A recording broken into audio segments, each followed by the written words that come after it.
and she was focused on the Delhi election. Let me turn to another subject. The most gravest challenge facing the country is unemployment. I think all of you will agree, unemployment is the gravest challenge. Even the treasury benches must agree.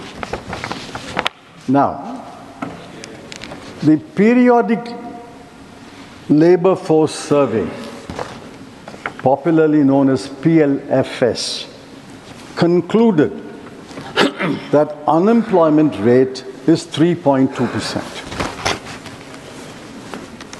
Now, if the unemployment rate is 3.2%, and that the economic survey also repeats that, if the unemployment rate is 3.2%,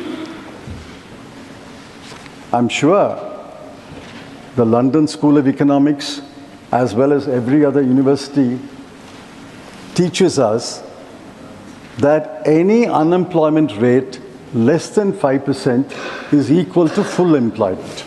I won't get into the intricacies. If unemployment rate has fallen to 3.2%, why should we worry? We should all be happy because it's full employment according to economic theory. The same PLF says youth unemployment is 10.2%. The same PLFS says graduates unemployment is 13%. If youth unemployment is 10.2 and graduates unemployment is 13, how does it conclude that the total unemployment rate in India is only 3.2? For every job, for 100 jobs, there are 1 million applicants. For 1,000 jobs, there are several million applicants. The economic survey, sir, I quote, we need to create 78.5 lakh non-farm jobs every year until 2030. I asked the Honorable Finance Minister, what is her plan? What is the way forward to create 78 lakh non-farm jobs between now and 2030? They will be in government until 2029. So the bulk of the period is their government. They should tell us clearly a path to create 78 lakh jobs every year until the end of the government. So, the next I come to the famous PLI. The budget has 8 lines of expenditure on employment generation. I've looked at it closely. If I'm wrong, the Honorable Finance Minister will correct me. There are 5 lines of expenditure under PLA. There's 1 line of expenditure called New Employment Generation Program. There is 1 line called Prime Minister's Employment Generation Program. There's 1 line called Skill India. I don't know the differences between these acronyms. What is the difference between Prime Minister's New Employment Generation Program and the New Employment Generation Program? We don't have a new PM, we have the same PM. On the 8 lines in the current year, mark these numbers, sir. On the 8 lines together, I've got the breakdown, but I'm taking all the 8 lines of expenditure. In the current year, the budget allocation when she presented the budget last year was 28,318 crore. This is the gravest challenge. You allocated 28,318 crore. But what will you spend? By March 31, you will spend only 20,035 crore. Why are you not spending 8,000 crore on the challenge, which is the gravest challenge facing the country? Yes. The PLI scheme is a spectacular failure. Yes. Otherwise, you would have spent this money. Employment generation is a spectacular failure. Now I look at another aspect. The wages of salaried male worker as well as female worker, but I'm giving the numbers of the male worker. The wages of salaried male worker has fallen in the last 7 years from 12,665 per month to 11,858 per month. This is own numbers. From 12,665 to 11,858. The wages of self-employed male worker has fallen from 9,454 per month to 8,591 per month. So what is the position, sir? The position is incomes are falling, wages are falling, government expenditure is not keeping pace with the promises, household net savings have fallen, household debt has arisen. Yes. This is the plight of the bottom 50% of India. Yes. There's nothing in this budget for the bottom 50%.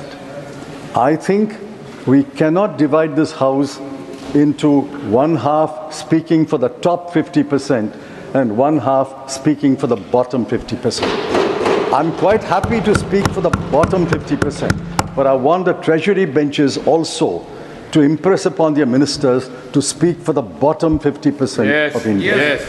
Man ki baat. Sir, let's take Make in India. They made such a hullabaloo about Make in India, Made in India. What was Make in India became Made in India. In global manufacturing trade, India's share is 2.8%. China's is 28.8%. So we are not a big player in manufacturing goods trade. The share of India's manufacturing in the GDP has fallen under this government. Yes. And I give the numbers from the economic survey. 2014, it was 15.07%. 2019, it has fallen to 13.46%. And 2023, it is 12.93%. These are the numbers of the World Bank.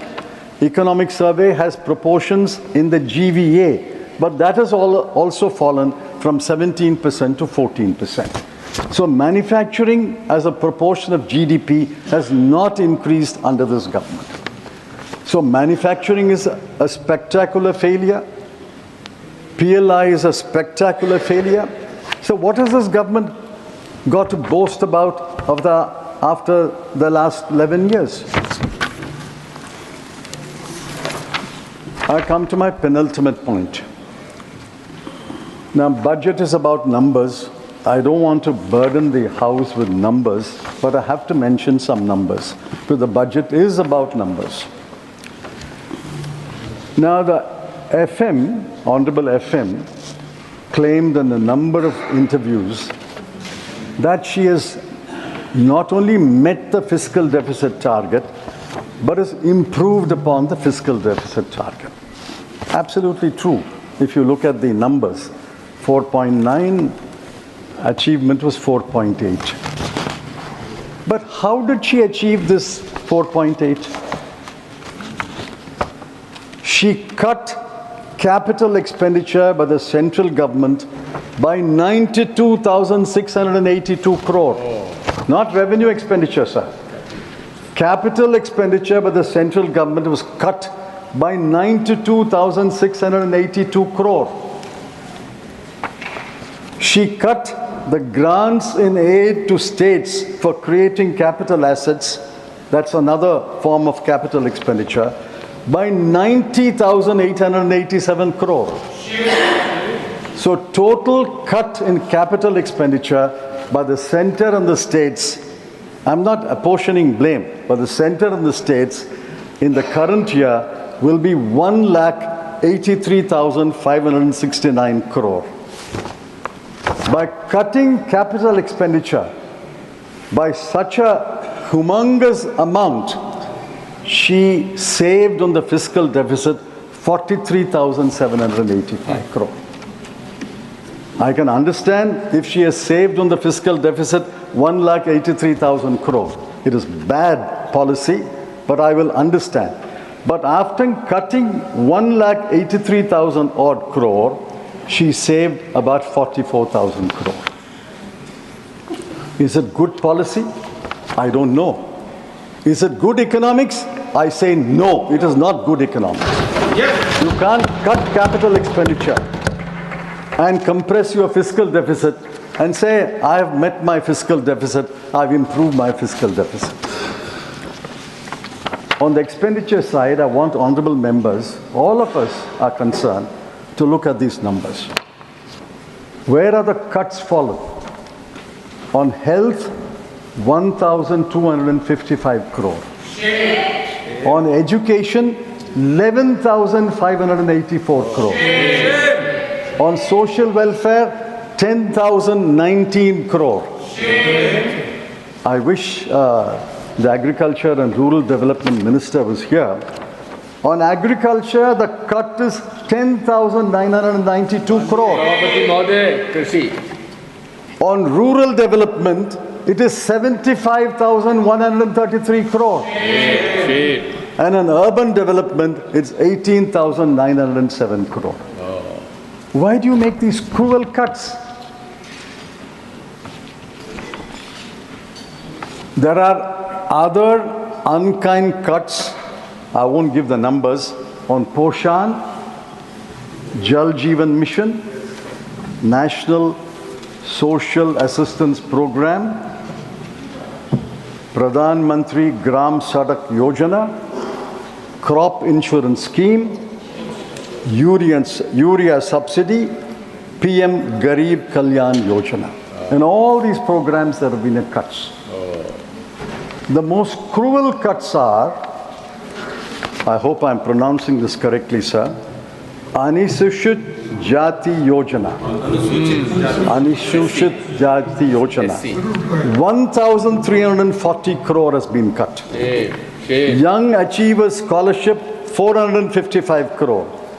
Post-Metric Scholarship for Scheduled Caste, 860 crore. Program for Development of Scheduled Tribes, 670 crore. You cut money for Scheduled Caste, Scheduled Tribe, and Anusuchit Jati. And you say, I have reached my fiscal deficit, I've improved my fiscal deficit. Look at the grand announcements in this budget. One grand announcement was Urban Challenge Fund, para 58 of the budget speech. I was impressed. Urban Challenge Fund, 1 lakh crore was announced. What is the allocation? 10,000 crore. Jal Jeevan Mission, para 55 of the budget speech.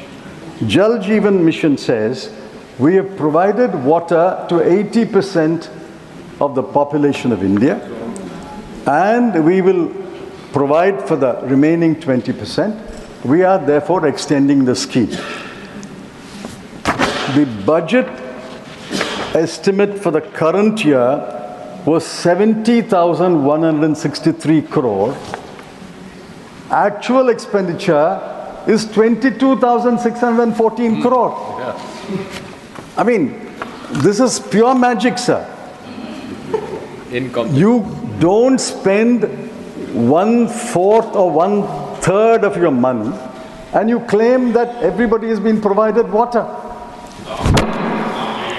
Now I come to my last point. Sir, you will give me 1 more minute. I would say, I'd undertake it. Yeah.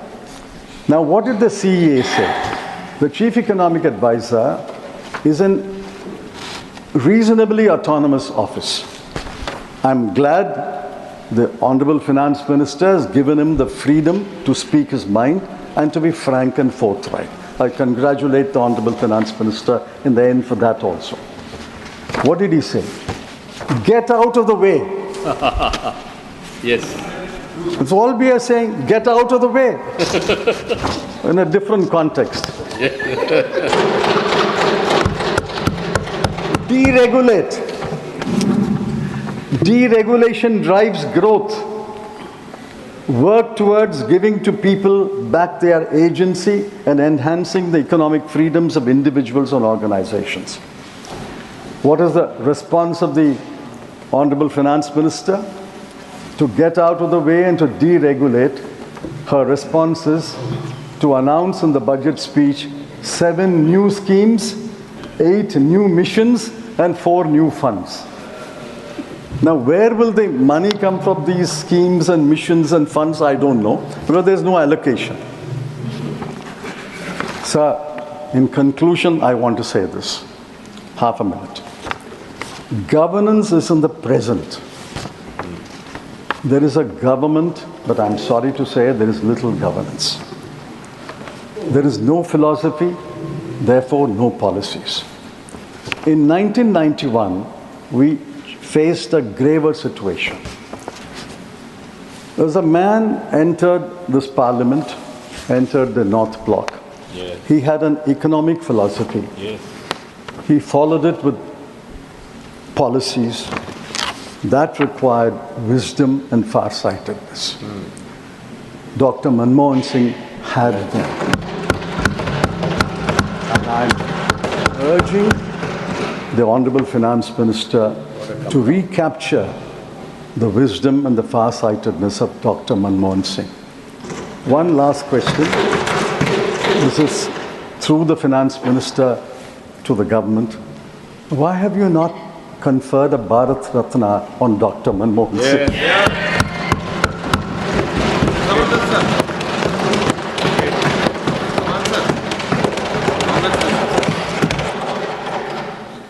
I thought the former finance minister would cheer and congratulate the present finance minister for having created a record of presenting 8 consecutive budgets, surpassing that of C.D. Deshmukh. The House takes note of it. It's a history information. Rest of the issues for the two sides to deal. I call upon Dr. Dinesh Sharma. Sir, your time is 25 minutes. श्रीमान माननीय हमारे नेता के द्वारा मुझे 35 का अनुमति मिली थी. How much time? 35. It stands revised. Dr. Dinesh Sharma, 35 minutes. हमारी सभापति महोदय, ये मेरा सौभाग्य है कि मुझे केंद्रीय बजट पर 2025-26 पर बोलने का अवसर आपने मुझे दिया. आपका धन्यवाद. और वास्तव में ये ऐतिहासिक अवसर है जब हमारी सम्मानित वित्त मंत्री के द्वारा लगातार ये मोदी 3 जो तीसरी बार एनडीए की सरकार है, उसमें 8वीं बार उन्होंने बजट को प्रस्तुतिकरण किया है. इस पूर्णकालिक केंद्रीय बजट की प्रमुख विशेषताओं को मैं सदन के सम्मुख रखना चाहता हूं. मानवर ये एक राजनीतिक अर्थव्यवस्था की आवश्यकताओं की संपूर्ति करने वाला ये एक असाधारण रूप से सफल बजट है. और मैं इसलिए नहीं कह रहा हूं, इसने विभिन्न वर्गों को जहां छुआ है, वहां निम्न स्तर पर जो कम आय वाले लोग थे उनकी आय का सृजन करना, उनकी आय में समृद्धि करना, ये भी इस बजट का उद्देश्य रहा है. माननीय अध्यक्ष महोदय, इसमें आवास, शहरी मामले, नवाचार, अनुसंधान एवं विकास, महिला सशक्तिकरण, जनजाति सशक्तिकरण के क्षेत्र में बहुत सारे क्रांतिकारी परिवर्तन किए गए हैं. और मैं जानता हूं कि बजट के प्रस्तुतिकरण, हालांकि ये बजट की व्यवस्था तो पहले तो 1997 तक शाम को 5 बजे होती थी, क्योंकि अंग्रेजों का जो उस समय होता था वो 11 बजे होता था. अब इसकी प्रस्तुति दिन में होती है. यानी भारतीय व्यवस्था के अनुसार जो इसका प्रतिपादन होता है. मैं माननीय जो वित्त मंत्री जी हैं उनको वित्तीय अनुशासन को बनाए रखने के लिए बधाई देता हूं. और बधाई इसलिए भी देता हूं कि जो हमारी लक्ष्य है 5वीं अर्थव्यवस्था की तरफ बढ़ना, निश्चित रूप में जिस प्रकार से राजकोषीय घाटे को कम किया गया है, जिस प्रकार से हमारी जो विकास की दर है वो स्थिर रूप में लगातार बढ़ रही है। हम 2026 तक चौथी अर्थव्यवस्था के रूप में पूरे विश्व के पटल पर आएंगे। और हमारा ये कहना है कि जो $5 ट्रिलियन की इकोनॉमी की तरफ जो हमारे इस बजट में तमाम प्रावधान किए गए हैं, निश्चित रूप में ये 2047 में विकसित भारत की परिकल्पना का एक रोड मैप के रूप में ये प्रस्तुत हुआ है। और ये सही है कि ये अंतर्राष्ट्रीय मुद्रा कोष के द्वारा भी इसकी प्रशंसा की गई है और उन्होंने भारतीय अर्थव्यवस्था को वैश्विक मंदी के बीच एक उज्जवल स्थान दिया है और इसे विकास का केंद्र बनाया है। और जो हमारी मजबूत नीतियों और दूरदर्शी सोच के कारण ही संभव हो पाया है। मानवर मैं जानता हूं, अभी हालांकि हमारे पूर्व वित्त मंत्री महोदय समोता चले गए हैं, उन्होंने बड़े अच्छी तरीके से विश्लेषण किया है। आज एक विडंबना है मान्यवर कि भारत में और खासतौर से राजनीति में दो चीजें बहुत तेजी के साथ समाप्त हो रही हैं। एक है व्यक्ति का भरोसा और दूसरा है कांग्रेस पार्टी। ये दोनों बहुत तेजी से समाप्ति की तरफ बढ़ रहे हैं। मैंने इसको ऐसे नहीं कहा, जिन नीतियों के कारण उन्होंने अभी तक जिन बजट का वो विश्लेषण कर रहे थे, कभी गरीब को नहीं छुआ, कभी मध्यम वर्ग को नहीं छुआ। मैंने तो तमाम विपक्षी नेताओं के बयान उस समय पढ़े थे जब वो कह रहे थे कि जो मध्यम वर्ग के लिए आप जो 7 लाख की जो सीमा है उसको 10 लाख तक करिए।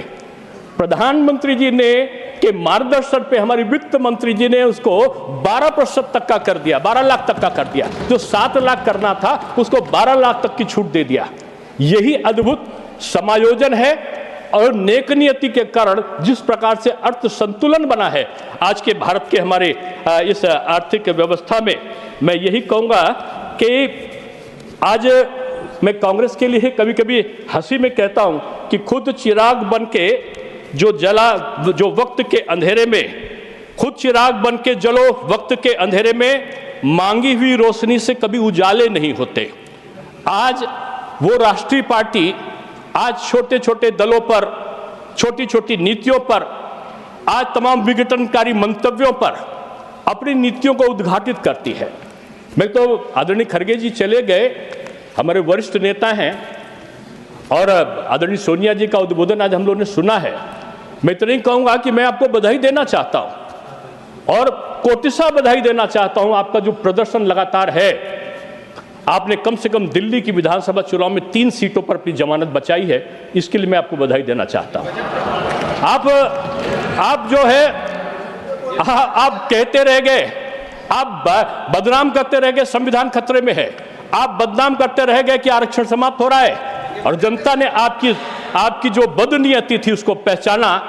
हरियाणा आया, महाराष्ट्र आया, दिल्ली आया और आगे की तैयारी प्रारंभ है। और इसीलिए मैं आप सबसे कहना चाहता हूं कि आज जो हमारे मित्र हैं उनसे मैं कहूंगा कि आपकी समस्या के 2 कारण हैं। एक कारण तो यह है कि बिना सोचे कार्य करना, जो मन में आया कर डाला, और दूसरा है बिना कार्य किए सोचते रहना। आपने जो किया नहीं उसके लिए भी आप सोचते रहते हो। आदरणीय चिदंबरम साहब ने अभी अपने उद्बोधन में कहा कि मनमोहन सिंह जी को भारत रत्न देना चाहिए। आपने क्या दिया उनको? अगर 80 के दशक की बात की जाए, जब वो एक पद पर थे, संवैधानिक पद पे थे, वित्त मंत्री नहीं थे, योजना आयोग के संभवतः उपाध्यक्ष थे, उन्होंने यही जो बजट के बारे में वो कह रहे थे कि ग्रामीण में आपने क्या किया। ग्रामीण में ही तो ग्रामीण अर्थव्यवस्था के उन्नयन के लिए माननीय प्रधानमंत्री जी के मार्गदर्शन पे जो सीतारमण जी ने किया अभूतपूर्व है। और मैं इसलिए कह रहा हूं कि उस समय यही बात मनमोहन सिंह जी ने कही थी। आदरणीय राजीव गांधी जी प्रधानमंत्री हुआ करते थे और उन्होंने उस समय क्या कहा था, मनमोहन सिंह जी का अपमान करते हुए कि ये जोकरों का समूह है। उस समय मनमोहन सिंह जी जोकरों का समूह दिखाई पड़े थे जब उनका विधेयक को एक बड़े नेता कांग्रेस के फाड़ रहे थे और वो यूजलेस दिख रहे थे। आदरणीय प्रधानमंत्री जी, कौन नेता तो आप जानते ही हैं जो जाड़े में भी गर्मी का एहसास करते हैं। मैं यही कह सकता हूं कि आज बदले हुए समय में जब सरकार काम कर रही है तो सरकार के काम के समय आज उनको ये कहा जाता है कि आपने ये वादा पूरा नहीं किया, वो नहीं किया। अगर वादा नहीं पूरा किया तुम सत्ता में कैसे आए, कैसे हमने जीता? मैं तो कहूंगा कि हर वादा दिल से निभाते हैं तभी तो जनता के मन में भाते हैं हम लगातार जीत रहे हैं, अब लगातार हार रहे हैं। और आज इसका अगर विश्लेषण किया जाए तो जहां हमने वित्तीय अनुशासन को बनाया है, वहीं जो FRBM है, जो बजट प्रबंधन अधिनियम है, उसके द्वारा जो निर्धारित लक्ष्यों के प्राप्ति के लिए जो राजकोषीय घाटे को लगातार कम करने का जो संकल्प हमने लिया था, वो आज हमारी सरकार ने बखूबी इसको प्रस्तुत किया है।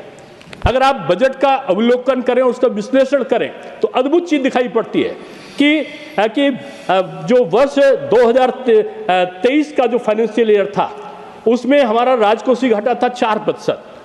जो वर्ष 2025 का था हमारा फाइनेंशियल ईयर, जो रिवाइज एस्टिमेट हुआ, वो था 1.9%।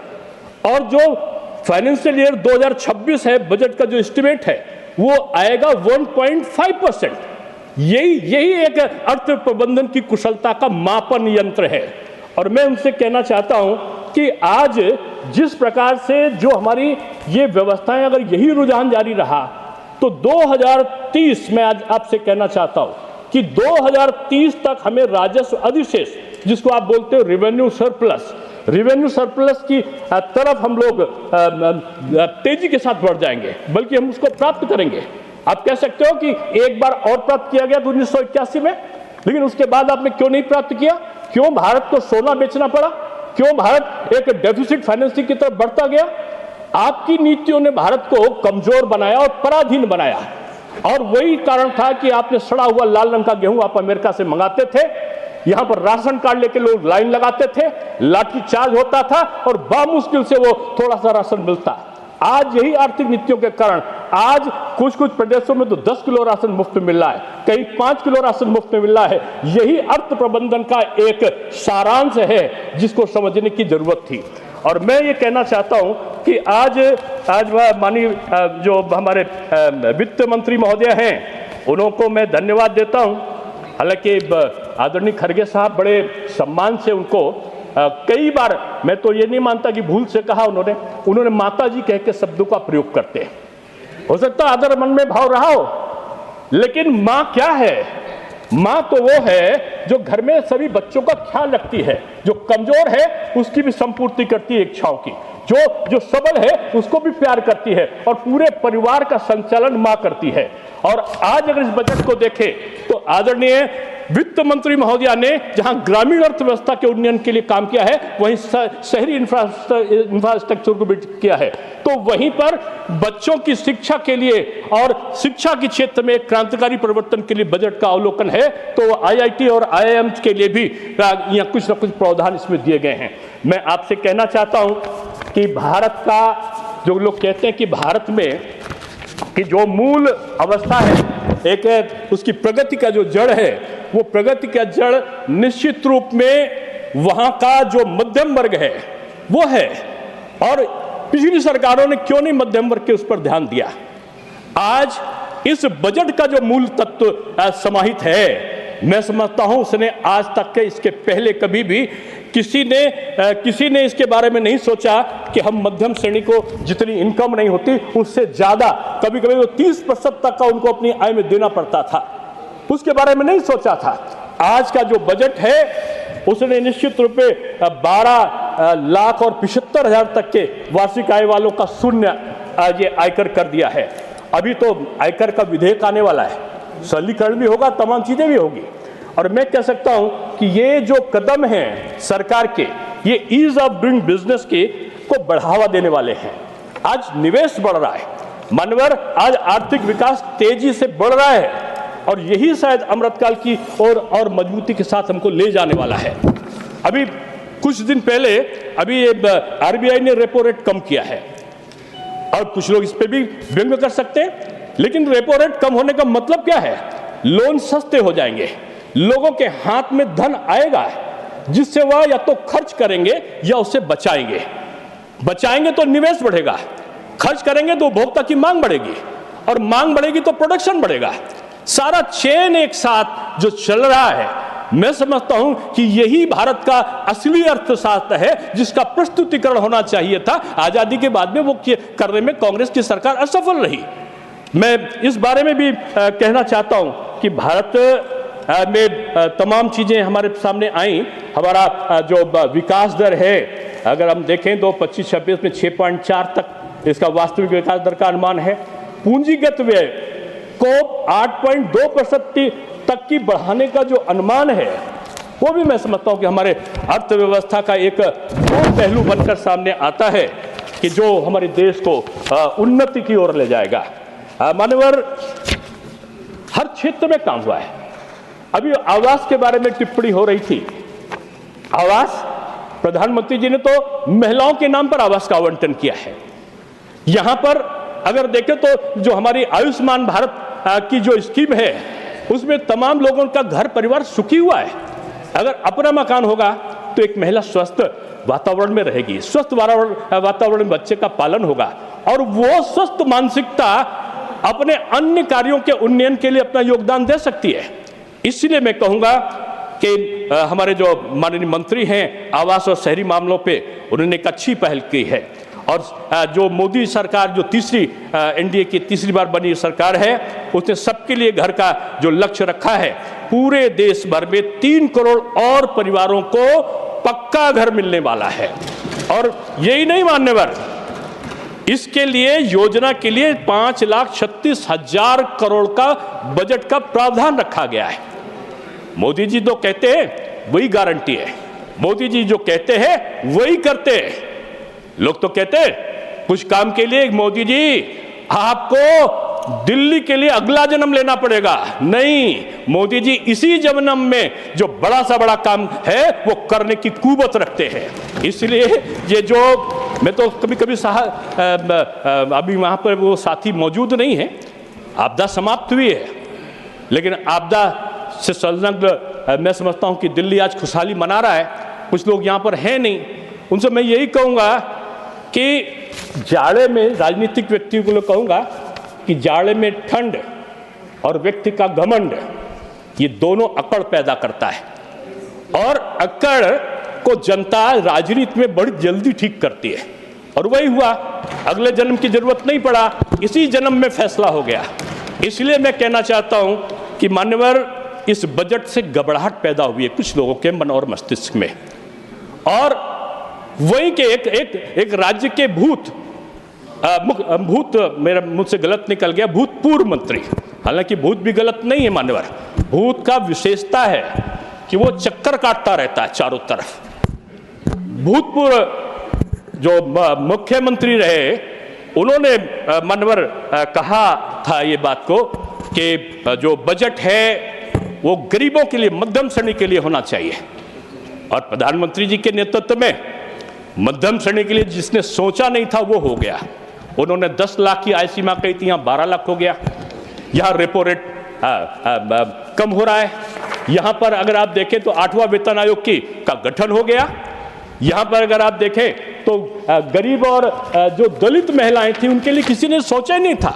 ST के लिए 2 करोड़ रुपए तक का टर्म लोन की व्यवस्था हुई है। इसमें कौन सा वर्ग ऐसा है जो अछूता रहा? नहीं रहा कोई। लेकिन मान्यवर, ये जो अमृत काल की तरफ हम मजबूती से आगे बढ़ रहे हैं, ये शायद इसलिए भी संभव हुआ कि हमने जो रोटी कपड़ा और मकान, दीनदयाल जी तो कहते थे कि भूल गए रास रंग भूल गए छकड़ी, 3 चीज याद रही नून तेल लकड़ी। अब नून तेल लकड़ी की जिम्मेदारी भी उनके अनुयायी, उनको मानने वाले, उनके जिसको कहना चाहिए एक शिष्यवत भाव रखने वाले प्रधानमंत्री जी सब कुछ पूरा कर रहे हैं।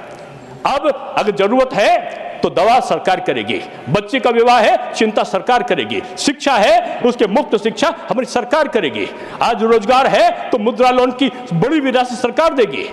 हर चीज की चिंता करने वाली ये चिंतनशील सरकार है मानवर। इसीलिए मैं कहता हूं, चिंता जो करे, चिंता करता है तो निश्चित रूप में वो पराभव का भाव लेता है। और जो चिंता करने वाले लोग थे वो आलोचना करते थे, कटाक्ष करते थे, व्यंग करते थे। इन सब के बीच में एक दूरदर्शी न केवल बजट आया, बल्कि बजट ने तो जो 2025 तक 40,000 और घर पूरे करने का जो संकल्प लिया है। 50,000 घर तो अभी उन्होंने एक योजना के अंतर्गत, जिसको हम बोलते हैं special window for affordable and mid income housing scheme, उस योजना में 50,000 मकान दे दिए हैं। 2025 तक हम 40,000 मकान और देने वाले हैं। क्या चाहिए आपको? मैं समझता हूं कि अगर मैं तो वैसे काव्य कोई कवि नहीं हूं, काव्य का रचनाकार नहीं, श्रोता हूं, श्रवण करता हूं, और श्रवण करता है मुझे कुछ बातें याद आती। एक छत तो हर सिर का अधिकार है, एक छत तो हर सिर का अधिकार है, भारत के घरों में पलता विकास का आधार है। दीवारें नहीं, ये हर बच्चे की मुस्कान है, हर घर में बसता भारत का सम्मान है। और ये जो भारत का सम्मान है, इस सम्मान के उन्नयन के लिए हमारी सरकार ने काम किया है। और मान्यवर, मैं यही कह सकता हूं कि आज चारों तरफ जो हमारे गरीबों के लिए कार्य किए जा रहे हैं, उसमें मैं यही कहूंगा कि जो अज्ञात को खोजने का साहस रखते हैं, वही विकास की नई दिशा भी गढ़ते हैं। आज तमाम जगह पर जो नहीं हो रहा था, उसको भी खोज के सरकार ने पूरा किया है। अभी 3 दिन पहले तो मैं सुभाष चंद्र बोस जी के ड्राइवर कमरुद्दीन साहब का एक चित्र देख रहा था उस पे समाचार पत्रों में। कमरुद्दीन साहब सुभाष चंद्र बोस जी के ड्राइवर रहा करते थे, और वो एक बेदहाली के वातावरण में अपना जीवन यापन कर रहे थे। प्रधानमंत्री जी ने खोजा, और न केवल खोजा, उनकी सारी आवश्यकताओं को पूरा करने का वो किया, और प्रधानमंत्री चरण छूते हुए कमरुद्दीन जी के दिखाई पड़े। यही भारत है जो वाल्मीकियों के कुंभ मेले में सफाई कर्मियों का पैर धोता हुआ जहां देश का प्रधानमंत्री दिखाई पड़े, यही भारत का प्रतीक है। और माननीय, यही जो विडंबना है विपक्ष के लिए, ये दर्दनाक बनती हुई जा रही है। और वो तरह तरह की बातें, जहां पर जो भारत की जो प्रतीक है, भारत की जो सभ्यता है, जो भारत का एक जो सनातन है, उस पर कभी कभी आघात भी करते हैं, और बाद में कभी कभी डुबकी भी लगाते हैं। हमारे उत्तर प्रदेश में तो इतना निर्मल पानी था कुंभ में, ये अलग बात है। हमारे राष्ट्रपति जी ने भी दुख व्यक्त किया कि एक अप्रिय घटना घटी, नहीं घटनी चाहिए थी, सबको दुख हुआ। लेकिन जिस तरह व्यवस्था है आज कि एक जमाने में 4 करोड़ आ रहे थे, तो क्या कारण है कि 2025 में आज 40 करोड़ का आंकड़ा पार कर चुका है, लोग आ रहे। क्यों? क्योंकि व्यवस्था भी अच्छी है, और लोगों का जो जाति पाति अलग करो, काटो डांटो बांटो अलग करो, राज करो का जो अभियान था, वो सनातनियों ने एक साथ स्नान होता है। केवट साहब अगर नाव का है तो पंडित जी भी साथ में हाथ मिलाते हुए दिखाई पड़ते हैं। तो दलित समुदाय जाति नहीं कोई पूछता, कोई धर्म नहीं पूछता, और साथ में मिलकर ईश्वर की स्तुति में अपने को नतमस्तक करते हैं। यही महाकुंभ का जो जिस्ट है, उस जिस्ट को कोई मर्म को समझ नहीं पाया। लोग गए वहां पर, वीआईपी कल्चर में गए, 100 लोगों की सेना लेकर गए थे, 11 डुबकी लगाई। सम्मानित है, हमारे में सम्मान करता हूं। लेकिन जब दिल्ली में, वैसे लोग कहते हैं कुंभ के मेले में बहुत सारे लोग खो जाते हैं, हालांकि कुंभ में खोया पाया का वहां पर वो लगा हुआ है कैंप। लेकिन दिल्ली के चुनाव में, जो दिल्ली का महाकुंभ था चुनाव का, उसमें 2 लड़के उत्तर प्रदेश के खो गए। एक लड़के कह रहे थे कि वो नेशनल हेराल्ड के घोटाले के आरोपी हैं, तो दूसरे उत्तर प्रदेश के लड़के कह रहे थे कि ये शराब घोटाले के ये आरोपी हैं। ये दोनों मिलेंगे, अलग होंगे, वो उनका अपना कार्य है। लेकिन मेरा प्रश्न क्या है? मेरा प्रश्न ये है कि जब आपने 11 डुबकियां लगाई थी, तो कम से कम यमुना मैया में आप साथ में हाथ पकड़ के एक डुबकी तो लगा लेते। आप नहीं लगाए, क्योंकि आपने वादा नहीं पूरा किया, और वादा नहीं पूरा किया तो निश्चित रूप में जनता ने आपको नकार दिया। ये जो बजट है, ये वादों को पूरा करने वाला है। क्रमशः हर जगह पर एक छोटे छोटे वादों का, जनजातियों के संबंध में देखिए, धरती आबा जनजाति ग्राम उत्कर्ष अभियान का चलाया है। अगर आपने देखें तो 24,100 करोड़ रुपया का जो बजट रखा गया है, वो न्याय महाअभियान PM जनमन के लिए रखा गया है। अगर आप देखें कि अत्यंत जो पिछड़े जनजाति समूह हैं, उनको जो लंबे समय से उनको उपेक्षित रखा गया था, उनके लिए तमाम कल्याणकारी योजनाएं, ये हमारी सरकार ने बनाया है और शायद पहली बार ये जो जनजाति गौरव दिवस है उसको मनाने का काम भी हमारी सरकार ने किया है। मैं कह सकता हूं कि ये ग्रामीणों के लिए, जनजाति के लिए, दलित महिलाओं के लिए, ये नौजवानों के लिए स्टार्टअप को भी दुगना बढ़ा दिया है। आज मुद्रा लोन को भी दुगना कर दिया है, रोजगार का सृजन करने वाला है। तो वहीं चमड़ा उद्योग में एक नई क्रांति लाने के लगभग 22 लाख नौकरियों का सृजन करने वाला है। तो अगर आप दूसरी तरफ देखेंगे तो तमाम प्रकार के AI उसके ऊपर भी तमाम पैसा का बजट का प्रावधान किया गया है।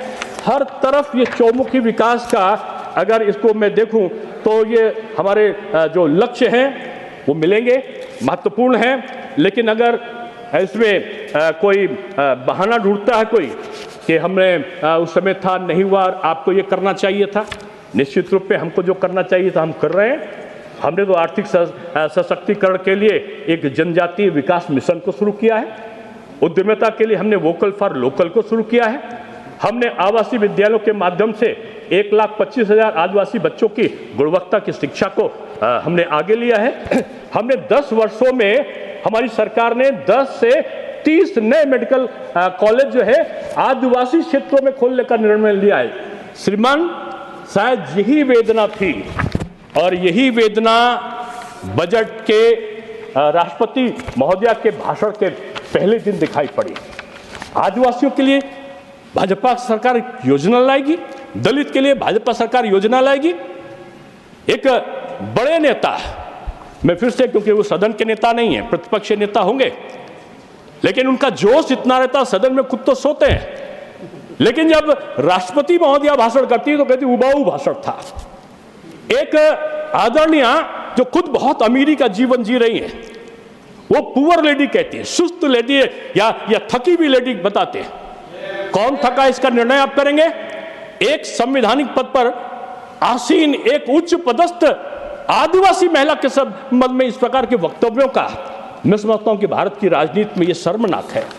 और यही नहीं, एक उन्हीं के पार्टी के एक नेता हैं, बंगाल से आते, पहले नेता थे उनके, कहते हैं ये राष्ट्रपत्नी के रूप में उनको संबोधित किया। आप अपमान की कौन सी सीमा पर ले जाना चाहते हो। एक नेता जो कभी उनके साथ रह के उनका पूरा का पूरा वो लेते हैं, झूठ का एक पुलिंदा लेकर उनके बारे में कि ये राम मंदिर नहीं गई, ये वहां नहीं गई। अरे आपको क्या पता भाई, माननीय राष्ट्रपति महोदया तो आज कुंभ में स्नान कर रही हैं। यही भारत की सनातन संस्कृति है। और अगर उनके बारे में पता करना है तो सर्च कर लेना। ये धर्म को प्रदर्शन नहीं करती, वो वास्तव में अगर देखा जाए तो मई 2024 में हमारी राष्ट्रपति महोदया राम मंदिर गई थी और उन्हें सरयू का स्नान भी किया था, वहां पर पूजा भी की थी, महाआरती में शामिल भी हुई थी। आपको जानकारी नहीं है। आप तो आरोप इसलिए लगाते हैं जिसमें आप भेद पैदा करें, ये अगड़ा, ये पिछड़ा, ये अनुसूचित, ये दलित, ये इनको बांटो, इनको अलग करो और फिर राज करने की परिकल्पना करो। ये कुंभ में चले जाएंगे तो कुंभ में ये सब आपस में मिलकर एक साथ कैसे हैं। इसलिए इनका जो दुश्मनी था, मैं दुश्मनी शब्द का प्रयोग कर रहा हूं, तो वो किसी और पे नहीं था, वो कुंभ पे और सनातन पर था, इसलिए कि सब आपस में मिल क्यों रहे। ये दुख की घड़ी आ जाए इसकी तलाश में भटक रहे थे। इनकी जो गिद्ध दृष्टि है वो एक दुखद घटना की तलाश में भटक रही थी, और एक घटना होने के बाद में जिस तरीके से शर्मनाक बयान लगाए गए वो मैं समझता हूं कि उचित नहीं थे। आज समय बदला है मानवर, और इस बदले हुए समय में मैं समझता हूं कि आज ये जो हमारा बजट है, ये बजट एक नई दिशा दृष्टि की तरफ बढ़ रहा है। और इसकी दिशा दृष्टि को मैं इसलिए कहूंगा कि इसमें अटल इनोवेशन मिशन से लेकर नेशनल क्वांटम मिशन तक की इसमें उपलब्धता है। इसमें विजन है AI और सेमीकंडक्टर इकोसिस्टम को मजबूत करने से लेकर डीप टेक स्टार्टअप्स को बढ़ावा देने तक की। इसमें एक सोच है। 10,300 करोड़ के ऐतिहासिक निवेश के साथ इंडिया AI मिशन, यानी भारत में कृत्रिम बुद्धिमत्ता के परिदृश्य को क्रांतिकारी रूप में बदलने के लिए भारत को तैयार करने का। मानवर, ये बजट शोध और नवाचार, जिसको आप कहते हैं कि रिसर्च एंड इनोवेशन के क्षेत्र में वैश्विक हब बनाने के लिए अपनी प्रतिबद्धता को और मजबूत कर रहा है।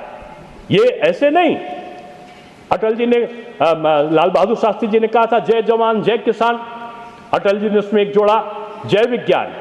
आदरणीय प्रधानमंत्री जी ने कहा जय जवान जय किसान जय विज्ञान जय अनुसंधान, और जय अनुसंधान के साथ आज ये तमाम नवाचारों के लिए आज हमारे वित्त मंत्री जी ने तमाम इसमें प्रयोग करने के लिए धन का आवंटन किया है। शायद यही परिणाम था कि जो वैक्सीन का उत्पादन भारत ने स्वयं कर डाला, और वैक्सीन का उत्पादन करने के साथ साथ 120 देशों को भारत ने उसकी संपूर्ति की। अब भारत प्रधानमंत्री जी के नेतृत्व में अब वो याची नहीं है, ये भारत अब दाता बनके 2047 के विकसित भारत की परिकल्पना की तरफ तेज गति से अपनी आर्थिक यात्रा को पूरा कर रहा है। और मान्यवर, मैं कहूँगा कि आज भारत में न्यूक्लियर एनर्जी मिशन की तरफ, स्वच्छ और टिकाऊ ऊर्जा को बढ़ाने की तरफ, और अगर कहा जाए निजी भागीदारी से रिसर्च डेवलपमेंट और इनोवेशन के साथ साथ 20,000 करोड़ के निवेश की तरफ बढ़ रहा है, तो ये अतिशयोक्ति नहीं है। हमारा जो भारत है वो नवाचार अनुसंधान की संस्कृति को आगे बढ़ा रहा है। शायद यही विकसित भारत 2024 की परिकल्पना, 2047 की परिकल्पना है। नारी जीवन हाय तेरी यही कहानी, आंचल में है दूध और आंखों में पानी। हमने बहुत सारी ये कविता की लाइन को समय समय पर प्रयोग किया है, इसका उल्लेख किया है। लेकिन ये क्यों किया? क्योंकि उस समय की व्यवस्था थी, नारी जो आधी आबादी की हकदार थी उसको अधिकार नहीं मिला था। उस नारी के अत्याचारों की बाढ़ थी, शिक्षा नहीं थी, तमाम कुरीतियों की शिकार थी वो। उसके पास में अपने अधिकारों के लिए आगे बढ़ने की कोई उपाय नहीं थे। तमाम रूढ़िवादिता से घिरी हुई वो नारी के बारे में शायद उस समय आज से 50 साल पहले की ये उक्तियां कि नारी जीवन है तेरी वो यही कहानी, आंचल में है दूध और आंखों में पानी नहीं। आज के मोदी जी के भारत में, प्रधानमंत्री काल के भारत में अब नारी जीवन है तेरी कहानी नहीं है। अब नारी के जीवन में ना आंसू है न पानी है, नारी के जीवन में उमंग है, उत्साह है, आगे बढ़ने की परिकल्पना है। और यही कारण है कि आज मान्यवर ये बेटी बचाओ बेटी पढ़ाओ योजना, बाल विवाह की मुक्त के भारत अभियान, ये प्रधानमंत्री मातृ वंदना योजना, ये लखपति दीदी योजना, ये नारी शक्ति वंदन अधिनियम, और इनके साथ साथ अगर आप देखो तो 91 लाख से अधिक स्वयं सहायता समूह के माध्यम से 10 करोड़ महिलाओं के सशक्तिकरण का अभियान, और इनके साथ साथ 3 करोड़ लखपति दीदी बनाने का अभियान प्रारंभ हो चुका है। 1 करोड़ और 15 लाख महिलाएं इस मुकाम तक पहुंच चुकी हैं। यही भारत है, यही भारत की अर्थनीति है, यही भारत का प्रबंधन है, यही भारत का स्वराज्य है। और मैं कहना चाहता हूं कि 6 महीने में जो आगे जो है कि जो बीते 6 महीने हैं, ये इसमें 50 लाख महिलाओं ने इस लक्ष्य को प्राप्त भी किया है। मान्यवर, बहुत सारी चीजें, मैंने तो एक उक्ति बताई, एक कविता की लाइन बनाई।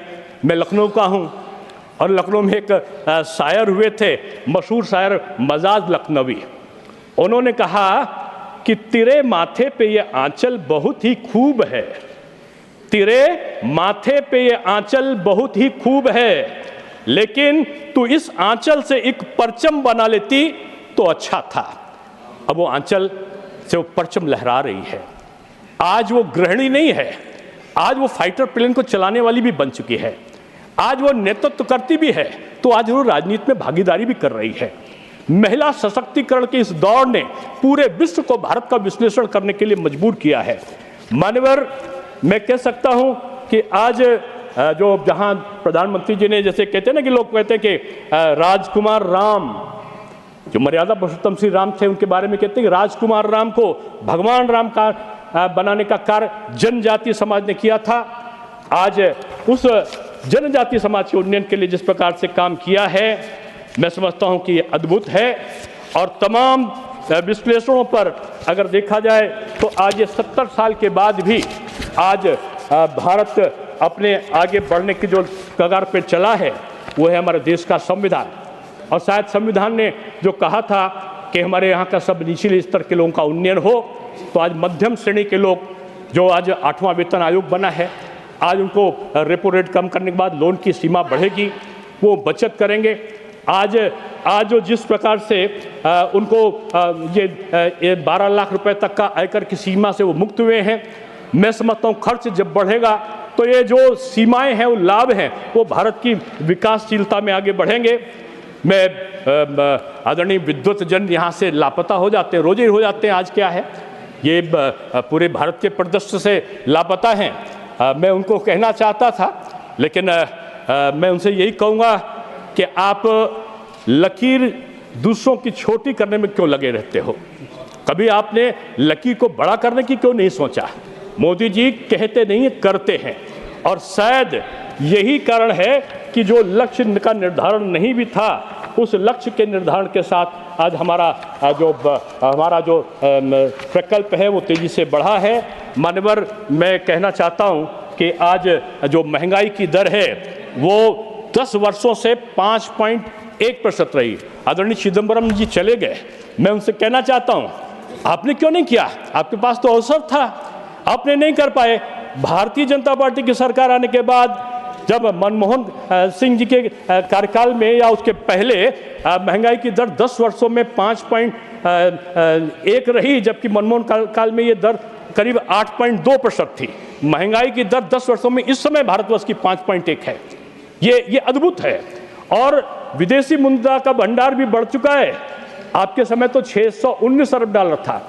आज ये जो विदेशी मुद्रा भंडार जो है, आज हमारे समय 619 अरब डॉलर बन गया है, जबकि आपके समय 292 डॉलर था, जो कांग्रेस शासनकाल था। आज हम कह सकते हैं कि आज बेरोजगारी की दर जो घटी है, 2018-19 में ये 5.8% थी, आज ये 3.2% ये हो चुकी है 2022-23 में। और मान्यवर, जो हमारा आज का जो क्रम है, मैं समझता हूँ कि चाहे वो भारतीय रेलवे हो, भारतीय रेलवे ने तो अद्भुत काम किया है। हमारा जो अर्बन डेवलपमेंट का है, अद्भुत काम किया है। शिक्षा के क्षेत्र में नई शिक्षा नीति ने एक क्रांति लाई है, सभी भाषाओं को सम्मान मिलेगा। आज आप शोध सभी भाषाओं में कर सकते हैं, 14 से अधिक भाषाओं में आप परीक्षाएं दे सकते हैं। शिक्षा ने अभूतपूर्व काम किया है। और गृह मंत्रालय ने एक लाइन खींची है, लोग कहते थे कि आप तो झूठा वादा करते हैं, लेकिन क्या हुआ, 70 साल की समस्या 70 मिनट में 1, 2, 3 हो गया, और पता चला कि धारा 370 और 35 एक गायब हो गया। आज कश्मीर में सुशासन है, आज कश्मीर अच्छा आगे बढ़ रहा है। और मैं यही कहना चाहता हूं कि आज रीजनल ट्रेन का युग है, हवाई अड्डे तेजी के साथ बढ़ रहे हैं, railway, waterway, highway, bullet train, सुधार हाईवे, ऐतिहासिक सुधार ये जो हाईवे में है, ये सारा कुछ एक अद्भुत दिखाई पड़ता है। मनोहर, मैं नागपुर गया था चुनाव में, मैं देख के अचंभित था, क्या काम किया था माननीय मंत्री महोदय ने, कि नीचे सड़क है, ऊपर पुल है और उसके ऊपर मेट्रो है। ये भारत आज चुनौती दे रहा है उन विकसित राष्ट्रों को जो डेवलपमेंट प्रोसेस में अब हमारी बराबरी, हम उनकी बराबरी तो कर चुके हैं, हम उनको पछाड़ने की तरफ आगे बढ़ रहे हैं।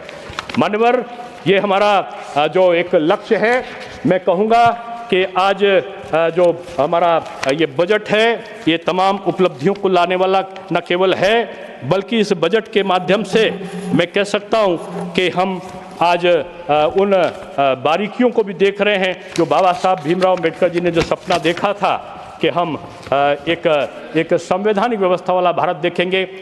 एक संस्कृत भाषा को वो लाना चाहते थे। जर्मनी की एक यूनिवर्सिटी से उन्होंने संस्कृत भाषा पढ़ी भी थी, लेकिन उस समय की सरकार कांग्रेस ने नहीं लाने दिया था। आज कमरुद्दीन उस समय के एक भाषा समिति के व्यक्ति थे, उन्होंने संस्कृत को भाषा में लाने के लिए संसद में भाषण दिया था, लेकिन उस सरकारों ने उस सब चीज़ों को नहीं किया था। आज शिक्षा नीति के माध्यम से हो रहा है। माननीय अध्यक्ष महोदय, बस मैं इसको समाप्त करता हूं। आज फिर से लिए गए हमारे फैसले विकसित भारत की नींव रखेंगे, एक ऐसा भारत जो आर्थिक रूप से मजबूत, सामाजिक रूप से समावेशी, तकनीकी रूप से आगे हो, जहां तरक्की, समृद्धि, नवाचार की रोशनी पूरे विश्व में फैलेगी। मैं माननीय मंत्री, वित्त मंत्री श्रीमती निर्मला सीतारमण जी को इतना दूरदर्शी और प्रगतिशील बजट प्रस्तुत करने के लिए बधाई और धन्यवाद देता हूं और इसका पूरा समर्थन करता हूं। धन्यवाद। माननीय नेता सदन। माननीय उपसभापति जी, मैं जब भारत के पूर्व वित्त मंत्री बोल रहे थे तो मैं उसमें इंटरवीन करना चाहता था, लेकिन माननीय पूर्व वित्त मंत्री ने यील्ड नहीं किया, हमें परमिशन नहीं दी। लेकिन जो वो फैक्ट्स बोल रहे थे, मुझे लगता है कि उसको मुझे यहाँ पर क्लैरिफाई करना ये हमारी जिम्मेवारी है। पहली बात तो मुझे समझ में नहीं आया कि चिदम्बरम साहब was speaking on budget or speaking on external affairs ministry. He started his speech where he questioned that did the foreign minister, external affairs minister, had a talk with the Secretary of State for Foreign Affairs of America. मुझे आश्चर्य हुआ कि ये question उन्होंने 2012 में क्यों नहीं पूछा when he was the minister. मुझे ये प्रश्न हुआ कि why did they didn't ask this question in 2013? Why did they didn't ask this question in 2009? Or the External Affairs Minister has given a written statement, and he has come out, he gave a statement in the House, in this very House, where he explained in detail, and also along with that he took the questions also and gave the clarifications also. The clarifications were given, sir. The clarifications were given. मैं आज फिर इस बात को स्पष्ट करना चाहता हूँ, क्योंकि ये ऐसा बताया जा रहा है जैसे कि ये जो डिपोर्ट किए गए ये अमानवीय ढंग से जो हुए, इसकी चिंता आपको ही है। ये अलग बात है कि 2009 में नहीं थी, 10 में नहीं थी, 11 में नहीं थी, 12 में नहीं थी, 13 में नहीं थी, जागे तो 2025 में जागे। देखिए, नेशनल इंटरेस्ट को कभी भी पॉलिटिकल चश्मे से नहीं देखना चाहिए। और मैं बताना चाहता हूं, honourable members would be aware that the process of deportation is not a new one. I repeat, not a new one, and has been ongoing for several years. I would like to share with the House the details of deportation from United States of America since 2009. Their numbers year-wise are as available with our law enforcement authorities is as follows: 2009 734, ये सारे का सारा पढ़ा। अंत में एक second ये हो, सुनो जयराम जी एक second, I get your point. ये हो तो चुका है, पर होने के बाद माननीय चिदम्बरम जी ने बात कही, इसलिए आप बोल रहे हैं। I am cheering Honorable Leader of the House. Me. I would just like to say, deportations by the US are organized and executed by the Immigration and Customs Enforcement authorities. The standard operating procedure, deportation by aircraft used by ICE, that is effective from 2012. I repeat, it is effective from 2012 and provides for the use of restraints. ये restraints में ही 2009 से लेकर के सभी लोग आए हैं और ये 2025 में भी आए हैं। लेकिन जिस तरीके से मुझे समझ में नहीं आता है कि जिस प्रकार से वही चांद कभी अमावस्या में चला जाता है, कभी पूर्णमासी में आ जाता है, तो पता नहीं, जब अपनी बारी आती है तो अमावस्या में रहते हैं, और जब हमारी बारी आती है तो पूर्णमासी में अपने पूरी चांदनी दिखाने की कोशिश करते हैं। ये डबल स्टैंडर्ड्स ठीक नहीं है। इतने वरिष्ठ नेता ने बात कही तो मुझे हाउस में इसको क्लैरिफाई करना था, मैंने इसको क्लैरिफाई किया और मैं इसको ऑथेंटिकेट भी करता हूँ। You will get your term after one speaker.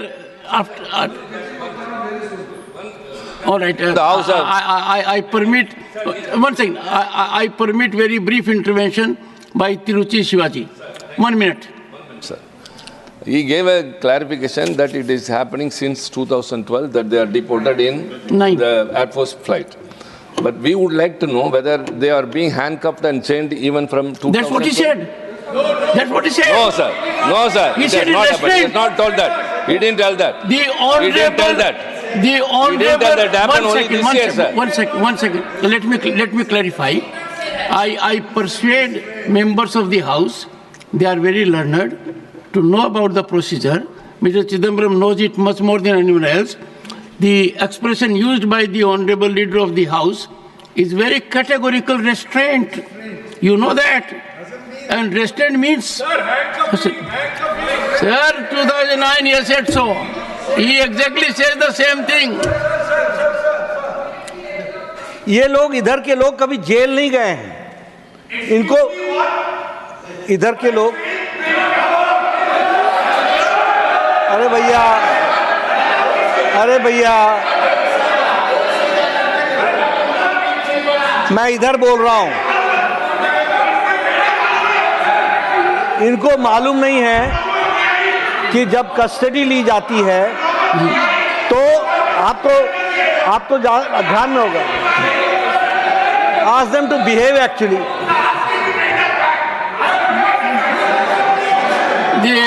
मुझे मालूम नहीं है, शायद ये किसी जुर्म में गए होंगे, वो मुझे मालूम नहीं, लेकिन मैं यहाँ सार्थक बाबू मैं इधर की बात कर रहा हूँ, क्यों बीच में आ रहे हो? आप उधर की बात क्यों कर रहे हो? प्लीज इन्होंने जेल नहीं देखी है. कस्टडी में जब किसी को लिया जाता है, इसमें सारे एसओपीज लिखे हुए हैं. You have to follow those SOPs follow किए जाते हैं. वो सारे एसओपीज फॉलो किए जाते हैं और वही फॉलो 2009 में भी हुए जो 2025 में हुए. The House is progressing rather well, and ignore the first few minutes. It should not be a precedent. I will make one appeal. The honorable members of this House may work to get more involved with the procedure, and the restraint used quote within quote by the leader of the House and its connotations are sometimes dictated for survival and safety of the person subjected to restraint. Once again, after the External Affairs Minister made this statement, I learnt myself in detail to all that the External Affairs Minister had indicated, and I will share it with Jairamji during course of the day in my chamber, and he will fully appreciate that restraint is sometimes generated for pure safety of the person concerned. I call Sri Ritambra Banerjee.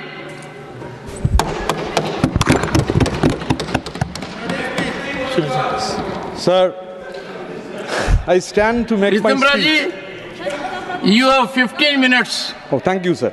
Thank you, sir. I stand to make my speech, speaking on the budget for the All India Trinamool Congress. As an MP from Bengal, this is a special time to be speaking. Last week, history was being made in my state.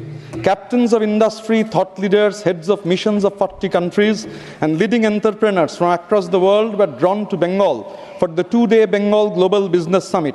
Last week, many path-breaking projects were announced, from AI to tourism, from steel to energy to telecom. About a mammoth of rupees 4 lakh plus crore in new investments and tens of thousands of prospective jobs made the headlines. One of the world's biggest industrialists said this at the Bengal Global Business Summit in Kolkata, quote, "Now Bengal is also witnessing a renaissance in economy and business, and no power on earth can stop Bengal's resurgence," unquote. Yes, madam, Bengal means business. Now let me dissect the below par union budget presented last week. India has more than 50% of its population below the age of 25 years and more than 65 below the age of 35. Now the question is whether the country looks upon this population as a liability or as a resource. This is the basic question which the budget must deal upon. And sir and madam, in the dark times, will there also be singing? Yes, there will also be singing. There will be singing about the dark times.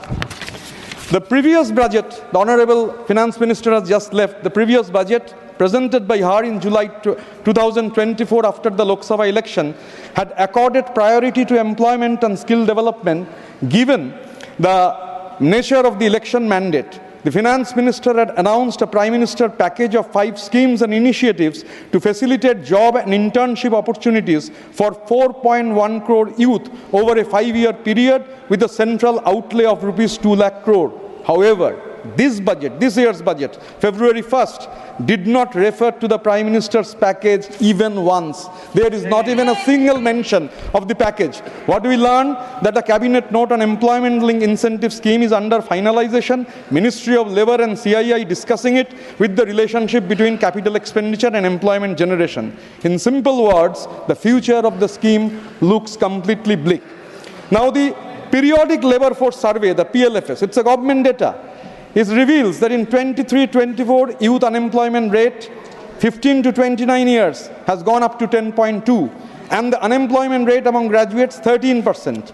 The latest economic survey data is showing that every year the self-employed male workers, the real earnings are decreasing constantly from 17-18. There is a constant decline. The real wage of male workers, salaried workers, constantly declining. Surplus labor inundating the job market combined with high food inflation have severely squeezed the real incomes and livelihoods of an overwhelming majority of Indian workforce. For a finance minister and a government always telling sabke saath, sabka vikas, to overlook this is really, really dangerous. Modi government's mammoth bank heist, bank loot for the last 10 years has taken toll of our hard-earned public money.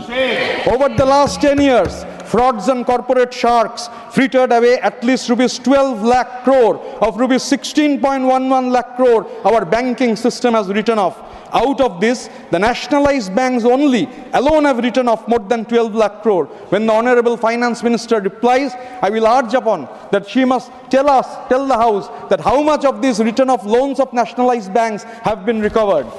Now, we could also compare this 16.11 lakh crore that has been written off, that disappeared over 10 years with the union government budgets for education, where the total expenditure was less than 40% of this, and for health, where it was less than half. To make up for this lost money, banks charge higher and higher user charges for every little service. The rates for loans go up because banks have suffered at the hands of frauds and fund siphoning. Now, sir, Madam, the stupefying increase in the wealth of the favored 10 topmost cronies through favors, rule tweaking, and the low-value sale of high-value national assets during Modi's rule has been massive. But the rupees 12 lakh crore wipeout by nationalized banks may help us understand how the next tier of cronies and beneficiaries gain from the regime. After all, our money in banks did not really disappear. They just hopped on to line the pockets of those who knew their way around in very complex, corrupt and dark times. Now, in 1956, both the houses deliberated for 3 months. LIC was formed. The then Prime Minister of the country, Pandit Jawaharlal Nehru, gave from the corpus rupees 5 crore for the formation of the LIC. LIC started its journey. Today, LIC means 51,000 crore of rupees. LIC means 30 crore of policy holders. Now you are allowing 100% FDI, allowing total freedom and greater access to foreign capital could only retard the orderly growth of the insurance industry with the focus more on profits rather than providing the people and business the much needed security. Our Honorable Chief Minister has written to the Finance Minister last year on August 2nd. She wrote a letter asking her to withdraw the 18% GST on life insurance and health insurance policies. I quote from the letter, quote, "With deep anguish I am writing to you regarding the imposition of 18% GST on life insurance and health insurance policies and the withdrawal of deductions. The GST is bad because it adversely affects the people's ability to take care of their basic vital needs. This additional burden may be acting as a deterrent for many individuals from taking new policies or continuing their existing insurance coverage, thereby leaving them vulnerable for unforeseen financial distress," unquote. Now, regarding the withdrawal of the GST on health insurances, the Finance Minister is always shifting the onus to the GST Council. Sir, Madam, everybody is aware who is in charge of the GST Council, who controls the GST Council. It is the BJP ruled states who are the majority in in the GST Council, then what is stopping the finance minister and our party? The lack of political will is stopping them to roll back this GST on health insurances. Madam, I was born and brought up in a refugee colony in the added areas of Kolkata. Migrated people bearing the bonds of partition had set up these colonies where from our adolescence we learned that when politics determines our future, we must determine the politics.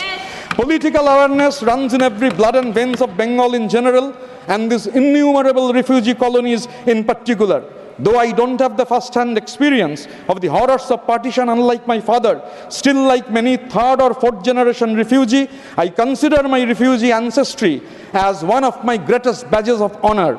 This refugee ancestry had passed on the political understanding of fighting for legitimate rights. As a trade union activist, fighting for the rightful dues of the working people becomes my duty. You are denying the people of their dues, denying the people of Bengal of their rightful dues.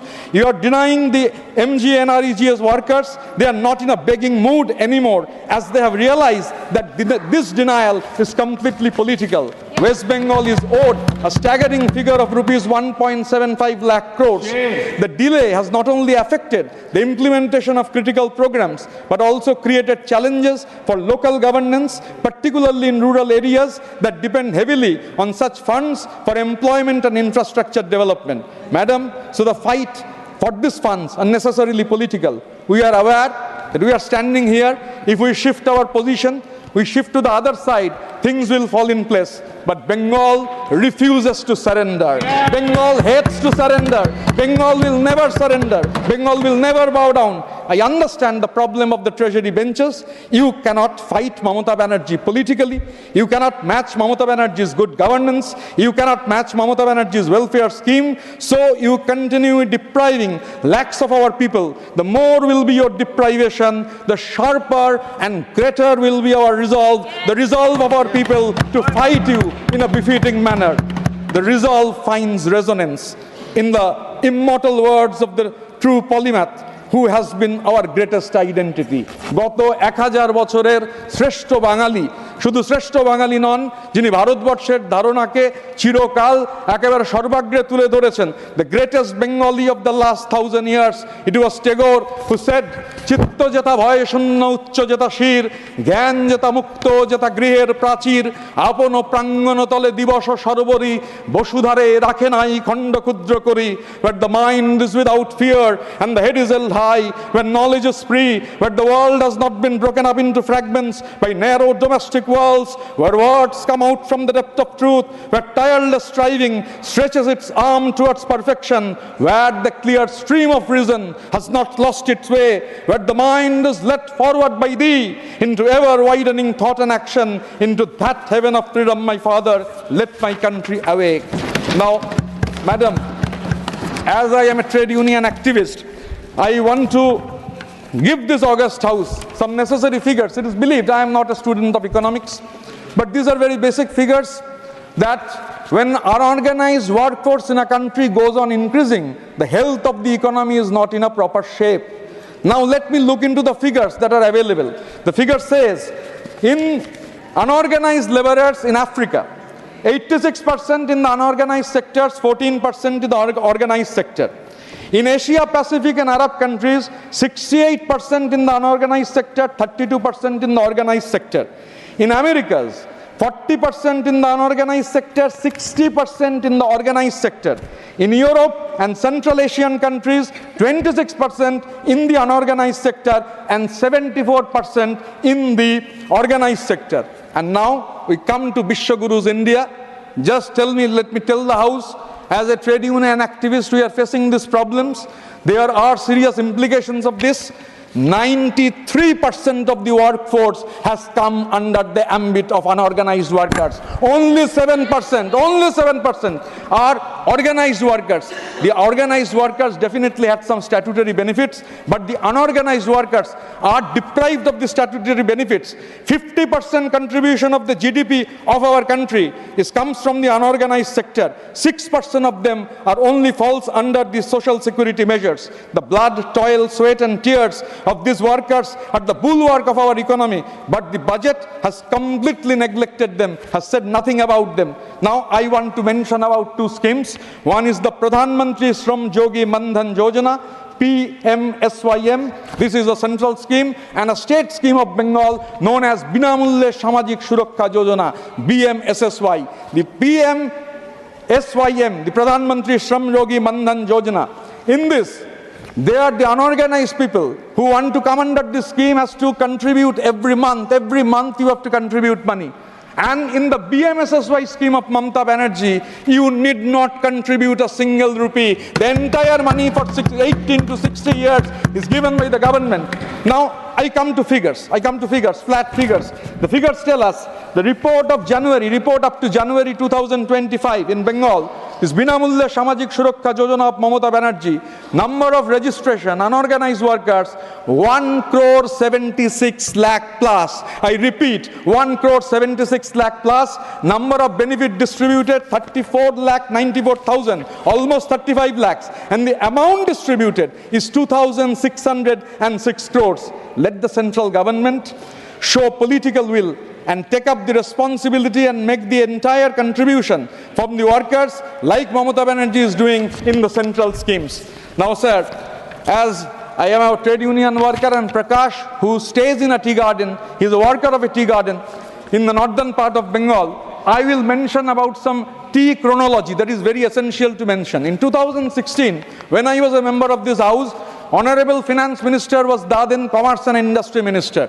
This is the Gazette notification. So the Gazette notification is dated 28th of January 2016, wherein the Gazette notification, before that the Honorable Prime Minister had gone to Madarihat, they are promised about taking up some Sikh gardens. So this Gazette notification on 28th of January mentioned Birpara, Garganda, Lonkapara, Tulsipara, Hantapara, Dhumchipara, Dimnima. 7 gardens will be taken over by tea board. Within 8 months, all these gardens got closed, and it was Mamata Banerjee and the Labour Department who took all the initiative of opening these tea gardens. 2016 was the assembly elections of Bengal. Now come to 2021-22 budget. In the budget, 1,000 crores announced for Assam and Bengal tea garden. I don't know about Assam, but as far Bengal's experience is concerned, not a single penny has reached us. Now this year when the budget has been announced, their tea imports are hampering us. The central government's decision of plucking dates there is a damage of 7% crop, tea crop, problems are there. But the tea garden, there is a discussion in the tea garden. Common workers are discussing in the tea garden. Oh, this year is 2025, so in this budget nothing will come. Bengal's assembly election is in 2026. So in 2026, definitely, in 16, there has been there, in 21, there has been there, again in 26, you will have some promises about the jumlas, about the tea gardens. But the results will come out in the month of May. Next year, when Mamata Banerjee becomes the Chief Minister of West Bengal for the 4th consecutive time, we will be back here in the house and we will not raise slogans. We will come back in the house and we will be raising people's issues. Now, Madam, the fight against the anti-people policies will intensify. The fight against the discrimination of Bengal will intensify. This regime will try to suppress all truth by all possible means. I will take half a minute, madam, just half a minute. This regime will try to suppress all possible truth by all possible means. There will be conspiracies to bury Bengal into oblivion. But the voice of Bengal cannot be choked. But the voice of Bengal cannot be stifled. The people of Bengal, under the leadership of Mamata Banerjee, will give a befitting rebuff to the anti-people policies. El Pueblo. Time. The party has so much of time. Please do not switch the word. Please do not switch the microphone off. The party has been there 40 minutes. Give him 1 more minute. We have not given him 20 seconds and a microphone has been switched off.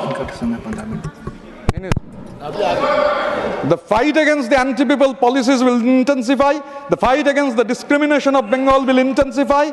This regime will try to suppress all truth by all possible means. There will be conspiracies to bury Bengal and Bengalis into oblivion. But our voice cannot be choked. Our voice cannot be stifled. Bengal, under the leadership of Mamata Banerjee, will give a fitting rebuff to the anti-people policies of the government. El Pueblo Unido, Bojo Mamata Banerjee, Llama Sera Vencido. The people united under Mamata Banerjee shall always be victorious. Joy Bangla.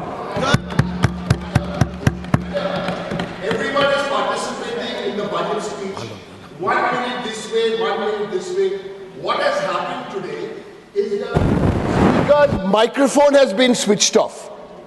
The microphone, these are very basic issues not to fight over. Yeah. They're not basic issues not to. Somebody from that side may go over by 1 minute. We may go over by 1 minute. The party has 45 minutes of time. At 45 minutes, if you switch it off, I'm not suggesting, madam, with all respect to you, can you please ensure that this thing doesn't happen? It's unbelievable that it's happened. His conclusion has been wiped off. Just 1 minute. This is not a complaint, madam. It's a good debate. Everybody is speaking. But please understand how we are feeling. The second largest opposition party here with 13 MPs, with 40 minutes on our clock, our opening speaker's mic is switched off.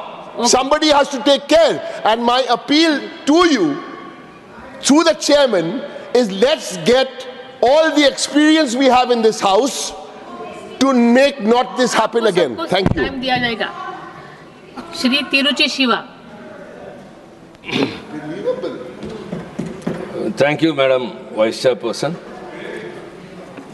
See, a budget is not merely a statement of accounts, but it is a statement of intent.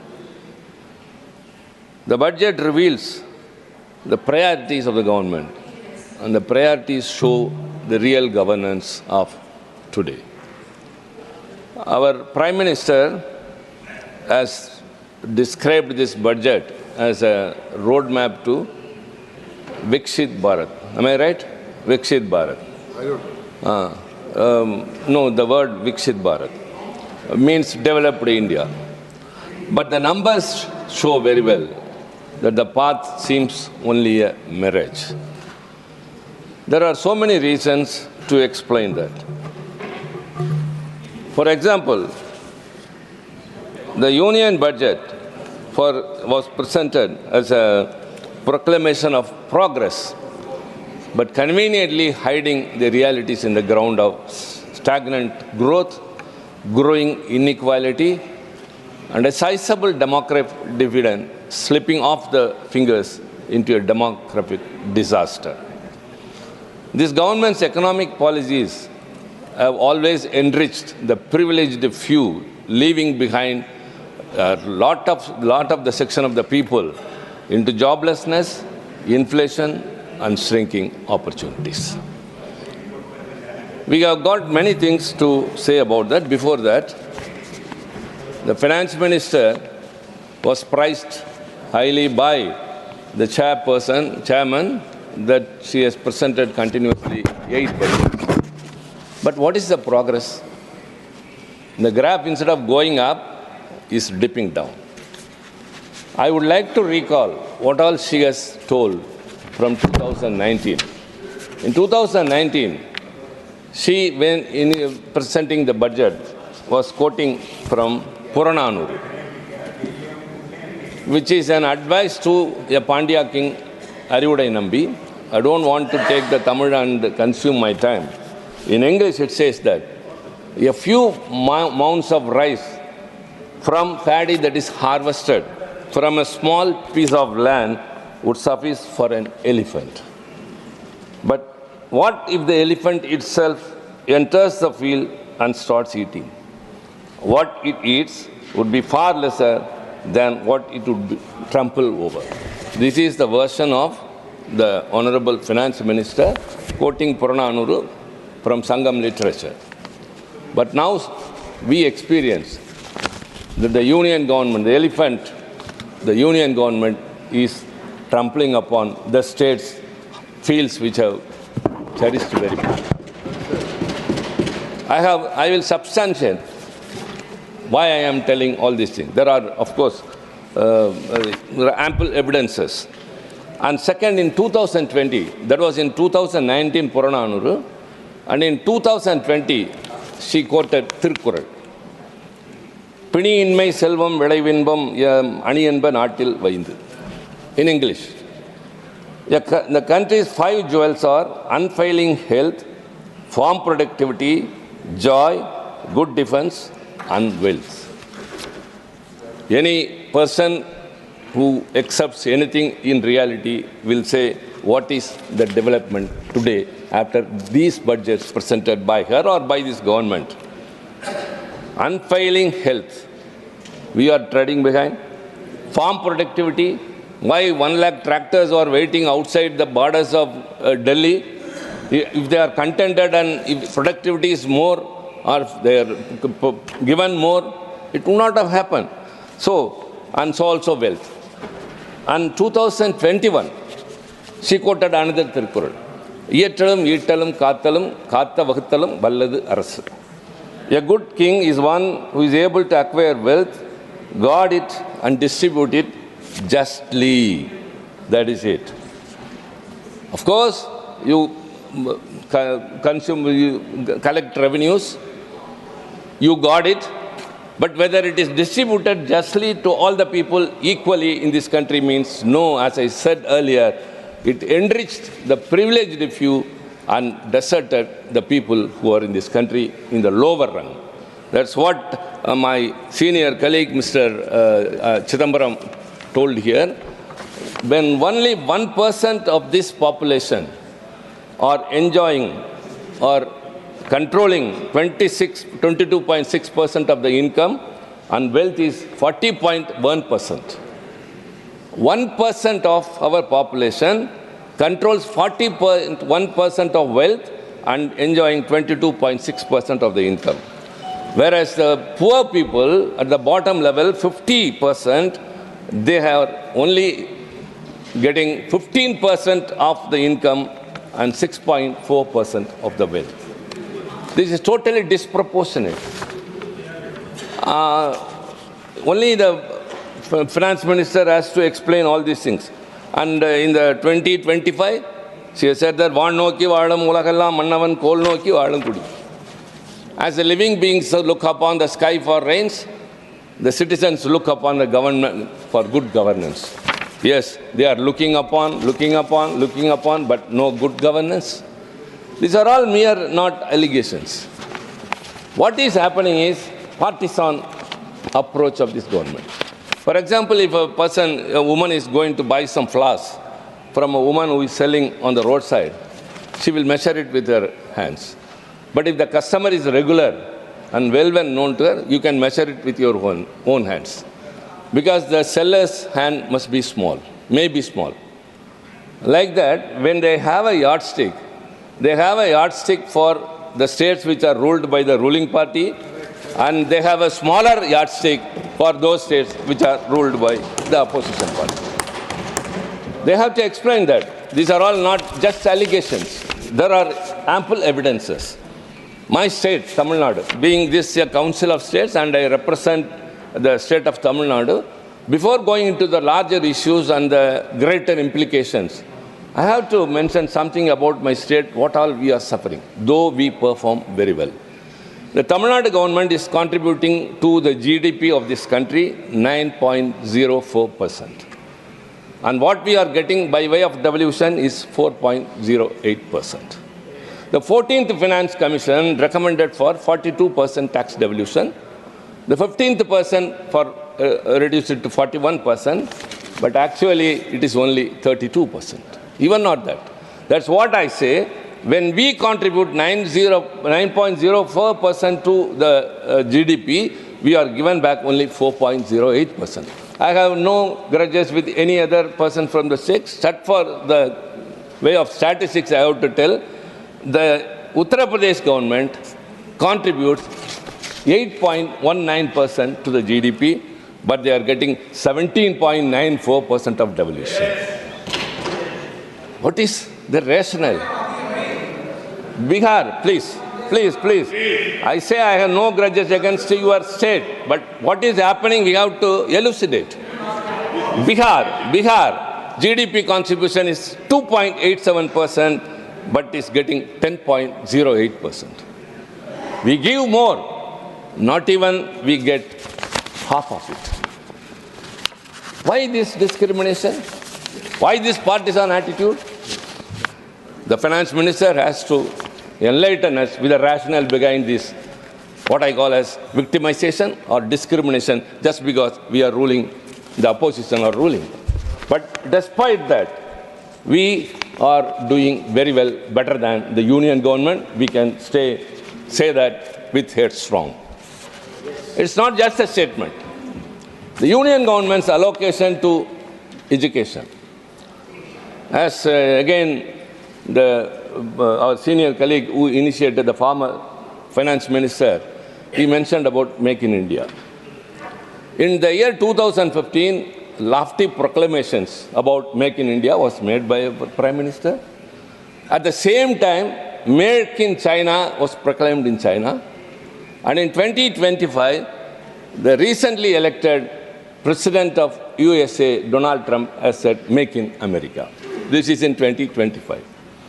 As soon as he assumed power, he addressed a conference of the international investors. In that, he told, you are all manufacturing from outside America and making America a market. Hereafter, you should make everything in America, then only you will be given the benefits, or else I will be taxing you very heavily, which you cannot tolerate. This is a way of coercion, or any way he is approaching, that the revenue of the status of economic position of America should improve, Make in America. What happened to 2015 proclamation of India and China? China has reached this target. India has not. Why? Because the basic things which a nation needs is education, healthcare, infrastructure. Everything has been achieved by China. But here what happens is very poor, it has to be admitted. The union government is allocating only 2.5% of total expenditure to education. That is 1,20,628 crore. My state, Tamil Nadu government, we are allocating 49,700, that is 13.6% of our total expenditure. What Tamil Nadu government is spending towards education is 40% of the total allocation by the union government to the entire country. Ours is 13.6%. And this year it is 13.17%. So also health care. The union government allocation is 1.89%. See, India is the thickest populated country. And what America does not have, we have is the youth population. America may have very good education, might have very good infrastructure, but they don't have the youth force as we are having. We are having 64% of our population as youth force. How you are going to utilize that? Because they are suffering because of unemployment. And healthcare is very much important, because the last rung of the people who work and who don't get anything. What is the reality? The income tax slab, which Madam Finance Minister has announced, that up to 12 lakh it will be exempted. I don't want to go into it. How many are the beneficiaries? Only 1 crore. 1 crore of the people are benefited. We have nothing against it. Let them enjoy it. But what about the remaining 139 crore of the people? And especially another thing, the EWS, which the government is very much proud of, economically weaker section, the slab is 8 lakh rupees per year. That is 75,000 per month.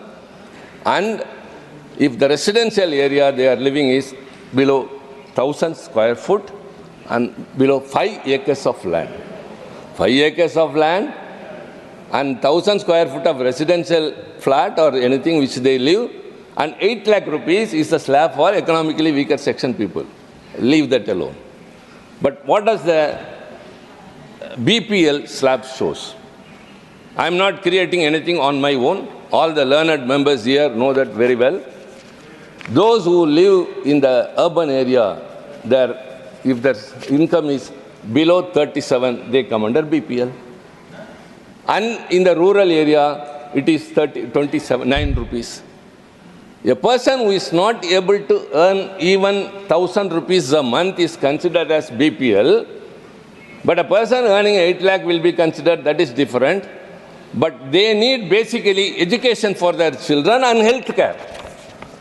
This government is allocating only 1.89 of its total expenditure to health care, whereas my state, Tamil Nadu government, is spending 5.8% of the total expenditure. What I am telling about Tamil Nadu is the Dravidian model of government by Mr. M.K. Stalin. What I am telling about the union government is Modi's form of government. The billionaires are increasing. In this 1 year, many will be surprised, not shocked because this is happening. 75% have added up to the billionaires list in our country. It's going up and up.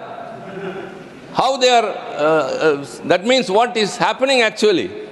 Billionaires are increasing, whereas the basic needs of the people are not fulfilled.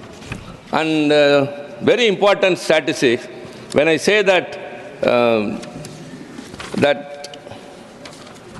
yes, every 5 days, one billionaire is coming out up successfully.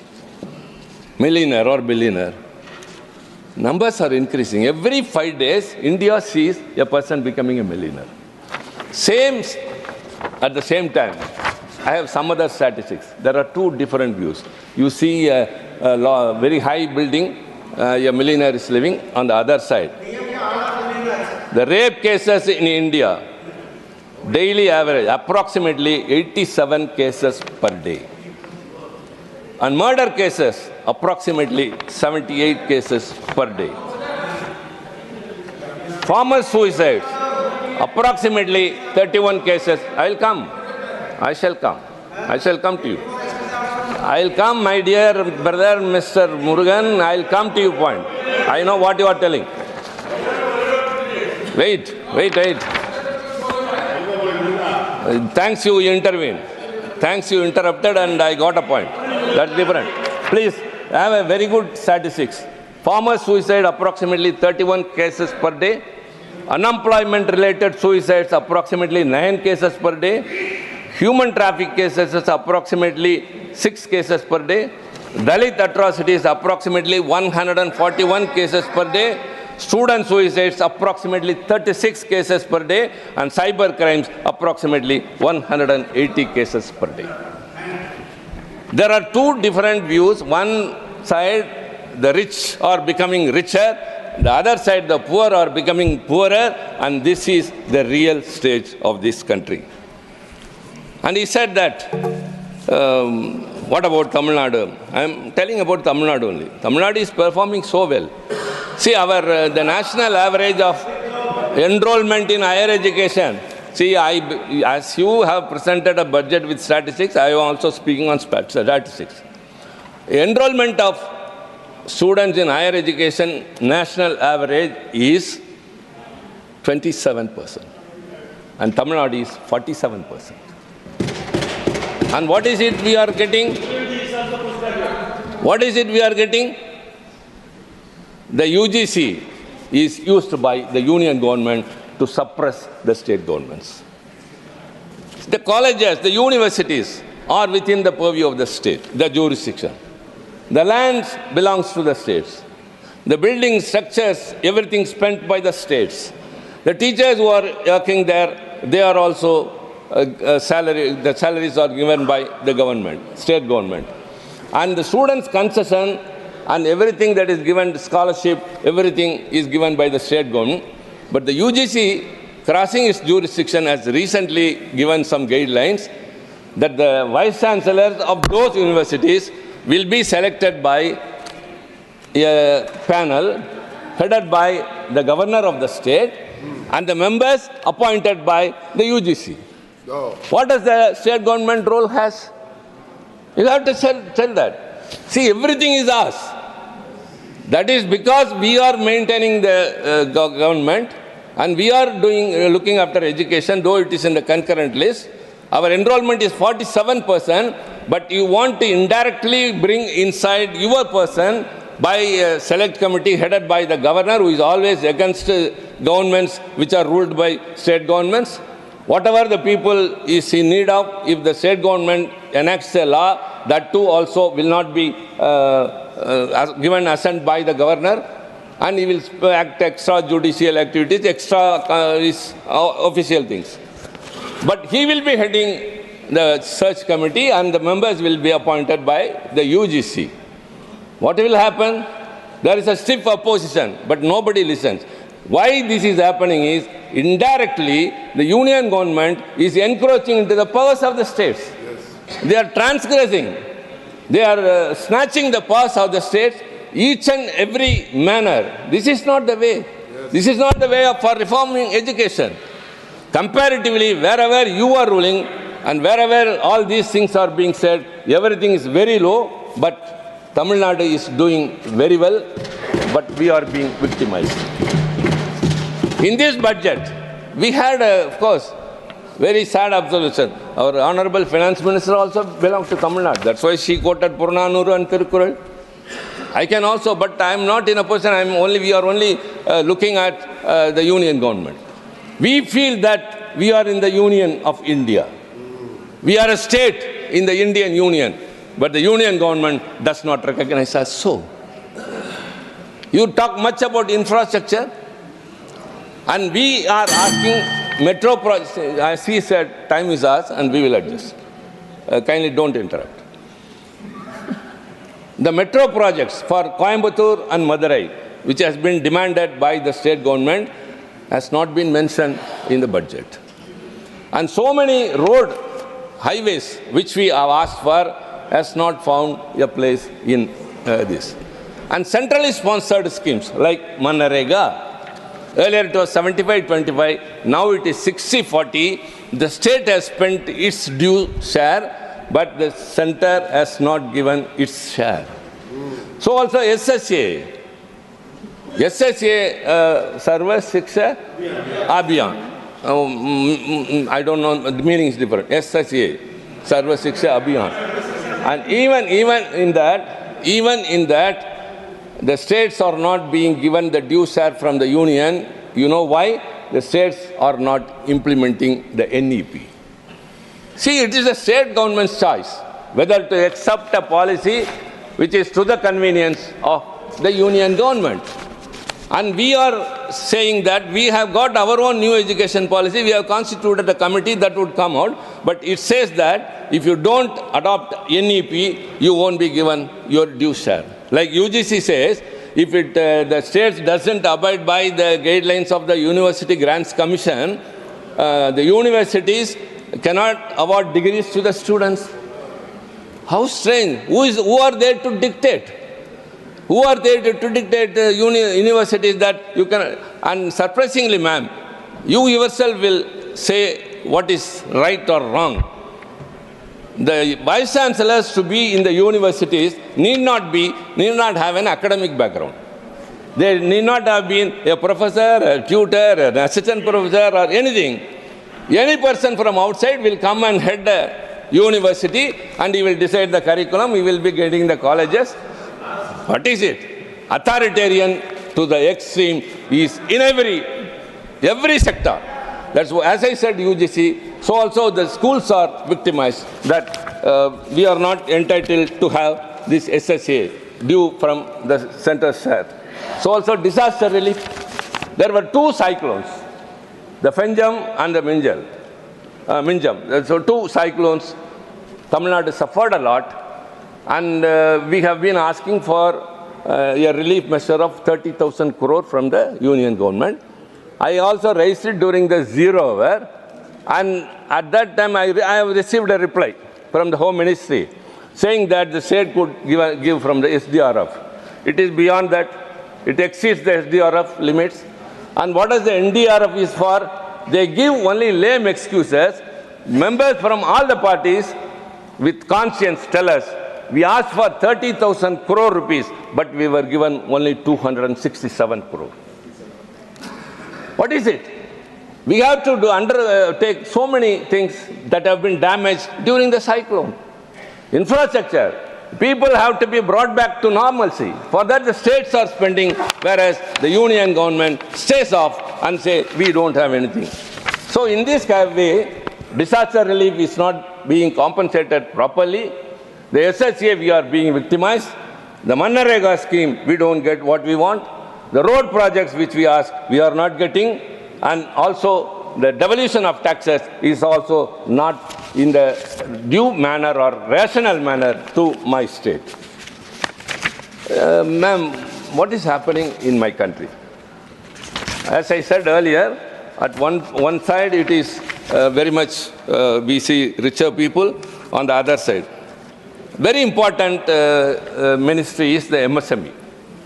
Because the MSME is the largest employment provider next to the agriculture. And moreover, as per the budget of the finance minister, it is 7.5 crore who are getting employment. 36% of the manufacturing of this country is by MSME. 45% of the exports of this country is from MSME. But what is the support this government is extending to MSME? In the banks, when they go for PMEGP, every bank has a different rate of interest. The topmost bank, which is very closer by the person who is going to be an entrepreneur, it charges the highest. But they do not know. They cannot classify. They want that. And surprisingly, what I noticed in this budget is, it is enhancing the limits of the MSME. Micro enterprises, currently it is 1 crore rupee. It will be enhanced to 2.5 crore and the turnover to 10 crore rupees. Small enterprises, from 10 crore to 25 investment and turnover 50 crore to 100 crore. And medium enterprises 50 to 125 investment, 250 to 500 crore. My dear colleagues, please tell me, what is a micro enterprise? MSME people who are in just for 5 lakhs, just getting a 5 lakh loan, a woman is running something, doing some business, which gives an employment to 7 persons, 2 from the same family and 5 from that village. So giving more loans and showing that we have given that much, you have to give to more number of persons and generate employment. That is the purpose of the MSME. For example, a shopkeeper, at the time when he closes his shop, he won't come and check how much collection is there. He will see how many bills have been given, how many persons have entered his shop. That means he is bothered about the number of customers than the collection. In a mall, the customers will be very less. In a shop, in a multinational brand company, and the collection will be very much. But at the same time, ordinary textiles in our bazaar will have a lot of people, the collection will not be even half of that collected in a mall. So, which is a necessary means, you have to help the MSMEs, that too the poorest people, to have more entrepreneurs, enterprises, and that way you can generate more employment. And this year, very surprisingly, again the income tax slab everyone is praising about, the collection of taxes, direct taxes, 56.78% is from personal income tax. And the corporate tax has come down. The income tax, direct taxes is 56.78%, out of which 53.3% is from ordinary people. What you have done to these ordinary people, instead of that, you have favoring the corporates. And indirect taxes is the remaining 42.68 or something. And the indirect taxes mostly constitute the GST. And the GST this year mainly constitute, the indirect taxes constitute 83% of indirect taxes. 83% of the indirect taxes is from GST. That is what, again, our former finance minister told here. What are you doing with that? Why don't you cut down the GST? Every person, even an auto driver, even a farmer, even a laborer in a farm, they are paying GST. Income tax is given by some other people, middle class or upper middle class or anything. Every individual is paying GST. Why don't you cut down that? Have you cut down the excise duty of petroleum products, as he said? That would have benefited the lot in the nation. But you have not done so. You are not doing anything to the common man. You don't have them in focus. You are making a micro enterprises into a mini corporate. How can a 250 crore turnover is called as 50 crore turnover is called as a micro enterprises? MSME is not able to market. That's why the government has a scheme, PPP,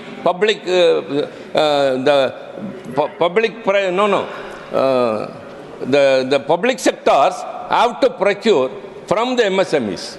25% of their purchase should be from the MSMEs. In that, there is a slab, subquota of 4% to the women and 3%, 4% to SC/ST and 3% women. That has not yet been reached. We have been telling, why don't you include OBC also in that? But though there is an allocation, a reservation, a subquota, but it is not achieved, they are not able to market it. What are the devices you have for the MSE products to be marketed? How will you control the interest rates equally? You can prevail upon the RBI. You can say that the repo rate or anything of that sort, but an ordinary person who goes to a bank, the nearby bank, should not be taxed or in a manner of the interest verification. So in that way, the MSME, again I say, the largest employment provider has to be taken care of. But you are trying to make it again a corporate. The indirect taxes, the GST is going up and up. I don't have, rather I cannot say everything in this very short time, that what are the GST, which is more, which is lesser. And everything is contradictory, which affects the common man. You have taken away all the revenue rights of the state governments and it has been subsumed into the GST, but do you compensate that? You collect GST compensation cess, you collect surcharge for welfare schemes. These surcharges and cess are not in the divisible pools. So you are getting more money by way of another way, shortcut way, by way of cess and surcharge, and the union government is keeping that even not without sharing with the state governments. So the last person is paying, but the state governments are not benefited. So I have got much more to say, but as again to say, one more thing, the Pradhan Mantri Awas Yojana, PMAY. Even in that, the state government, my government, is spending 6 lakhs rupees for a house. The union government is giving only 1.5. Even that is not being given. PMAY rural and PMAY. So also the Jal Jeevan Mission. What was the estimate last time? Budget estimate was 67,000. But actuals were revised was 22,000. And this year again say 70,160. When you have not achieved the target you fixed the earlier year, you are giving rosy pictures. So it is only the numbers that attract the people. Again, ma'am, I would like to conclude with one thing. Whenever a budget is presented, everyone is looking. Stock market is stumbling. The middle class people are relying upon the stock markets. The poor people are expecting whether the prices would come down. Prices are going up. Wealth inequality, unequitable distribution of wealth, Pramoji. Unequitable distribution of wealth. And in such a situation, they are all disappointed. We are not speaking anything ill or ill will towards against any individual. The government of the day, which has to take care of the people, is not taking care of that. So, you have to mend your ways, or else the people will end your days. Thank you very much. Shri Gola Babu Rao.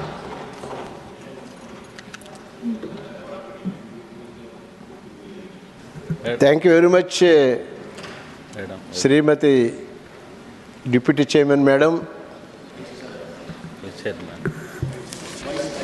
Vice Chairman Madam. Thank you for giving me an opportunity to speak on the budget to the 2025-26 in this August House.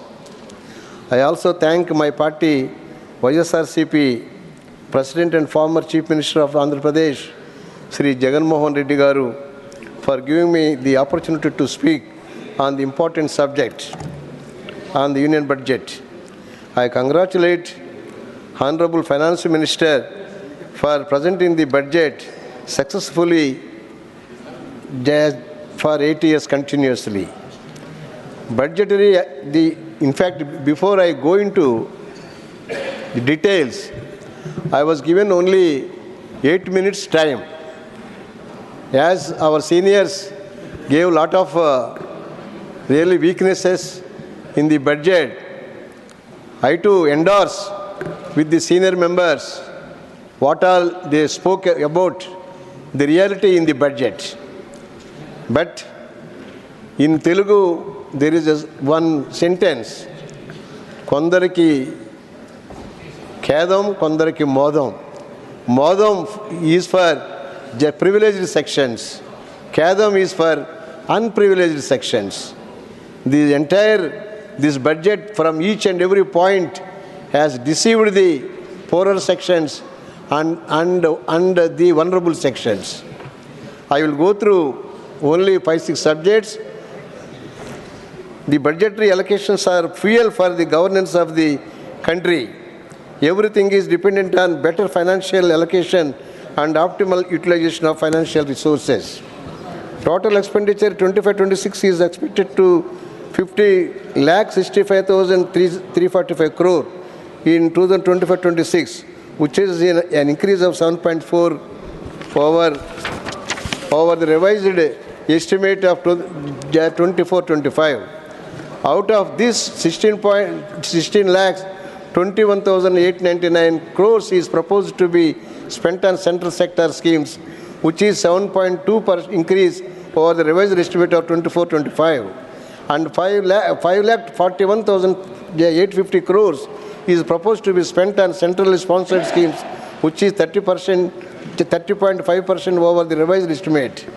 Government receipts, excluding borrowings, are estimated to be 34,96,409 crore, which is 11.1 higher than revised budget estimate. But it is a tough task to bridge the gap between these receipts and the expenditure of 15 crore 68,936 crore, as the revenue deficit is targeted 1.5% of GDP and fiscal deficit is targeted 4.4. There is a great need to cut the wasteful expenditure to bridge the fiscal deficit. Government increased the income tax exemption limit to 12 lakhs, which is a great relief, which is considered to be great relief to the middle class. But in the process of government losses, 1 lakh crores. I appreciate the income tax exemption, which will benefit the large number of people in this income tax bracket. But this is no help to the poorest of the poor, who are in the margins of society, though their statistics say the number of people living below poverty line has decreased considerably. Still, there is a lot to be done for the poorer sections of the society. Due to decrease in the value of money, whatever has been given to the poor is little, and lot needs to be done. For example, the value of 500 rupees per day wages has got much value 5 years ago than now. Similarly, whatever the poverty alleviation measures are taken are not much effective in the changed economic setting. So there is a great need to improve the poverty alleviation measures to match with the increase in the cost of living.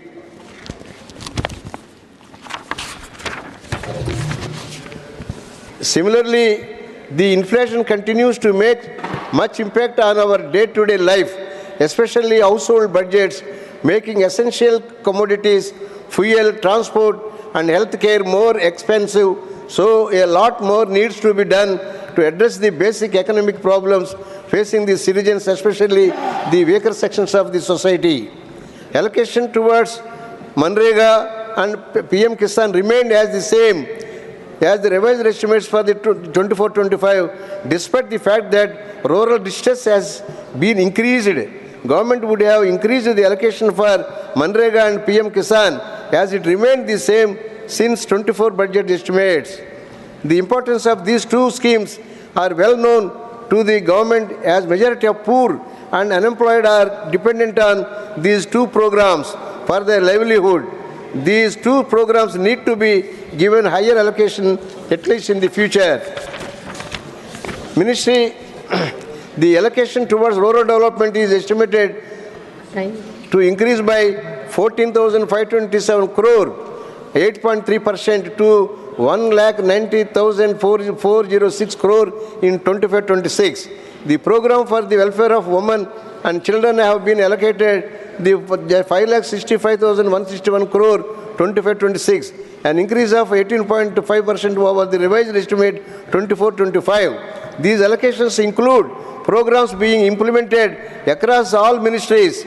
Allocation towards the welfare of women is estimated to increase due to increased allocation towards the Pradhan Mantri Awas Yojana, for which the female head of the family must be owner of the co-owner of the house.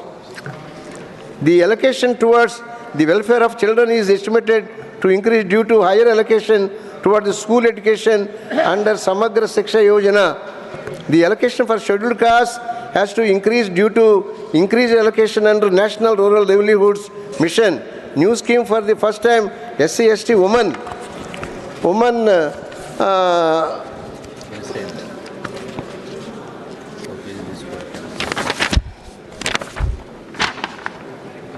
allocated 2,523 crores compared to the last year budget, our allocation for 1620 crores. The central schemes and projects have been allocated 1324 crores compared to last year's budgetary allocation for 910 crores. The allocation in this year's budget has increased, but there is need to implement the program to achieve the targets. For example, the funds for National Commission, SC/ST, BC have been reduced in this budget by 26 crores just over the previous years. So in this context, Madam, I want to appeal to the Honorable Finance Minister and the Government of India. Even for the entire 5 years, the Social Justice Ministry and Social Empowerment Ministry is really doing very, very meager in the entire program. Really, now really is just if you take the woman and BC welfare, SC welfare, ST welfare, all the put together are not even 2% of the total budget is allotted.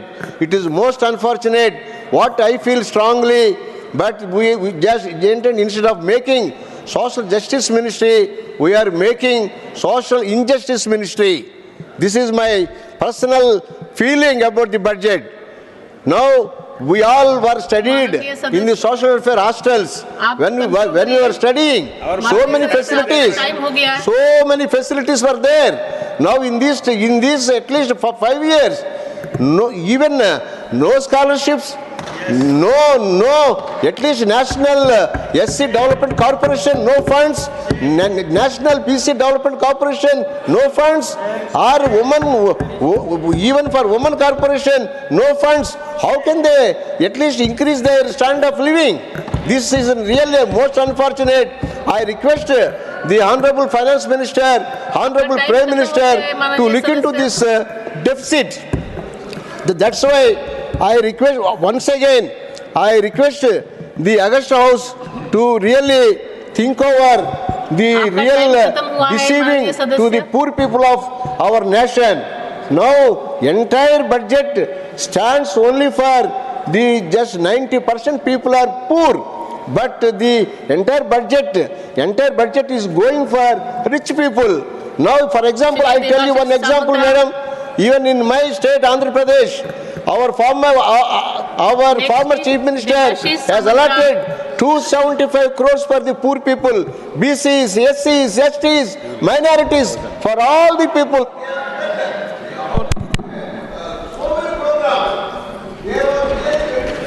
Thank you, madam.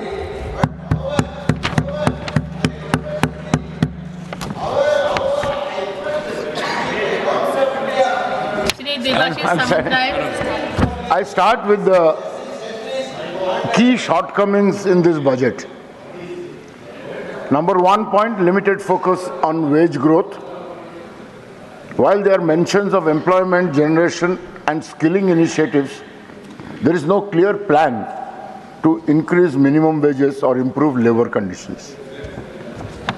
GIG and informal workers. The speech briefly acknowledges the GIG workers and proposes healthcare benefits, but it does not address concerns like job security, social security, and fair wages for the growing informal workforce. Absence of direct support for industrial labor. The speech discusses boosting MSMEs and manufacturing, but does not propose substantial measures to improve the working conditions, wages, or rights of factory and industrial workers.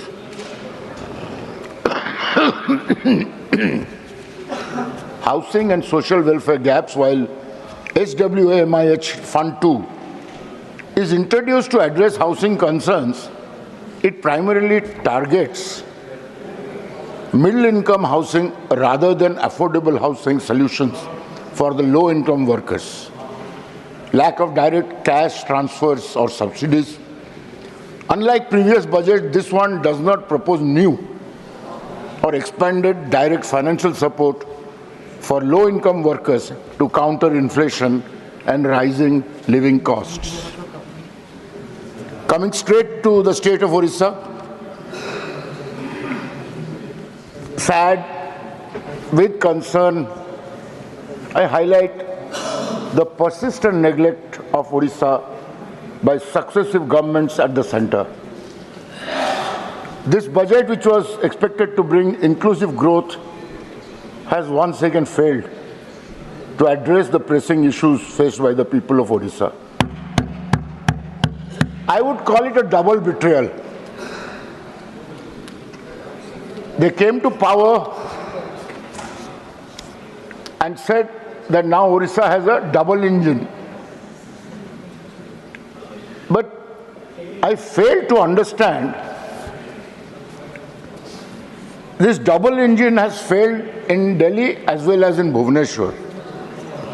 Isn't this Delhi government, central government? I meant the Delhi government. Not the Delhi government, sorry. This double engine government had spoken a lot about, infusing urban facilities. Of course, in this regard, I would like to state that the ex-Chief Minister Honorable Navin Patnaik ji had given a tremendous boost to the urban growth of Odisha, where Bhubaneswar became the #1 smart city. It's surprising. The center has announced a huge amount for the urban development. Shri Navin Patnaik ji, in his tenure, had sanctioned the Bhubaneswar-Puri-Cuttack metro and started work on it. And then he left the government with a 48,000 crore surplus, never had come to the center to fund, for begging for funds for his metro. And he left the exchequer of Odisha with 48,000 crore surplus.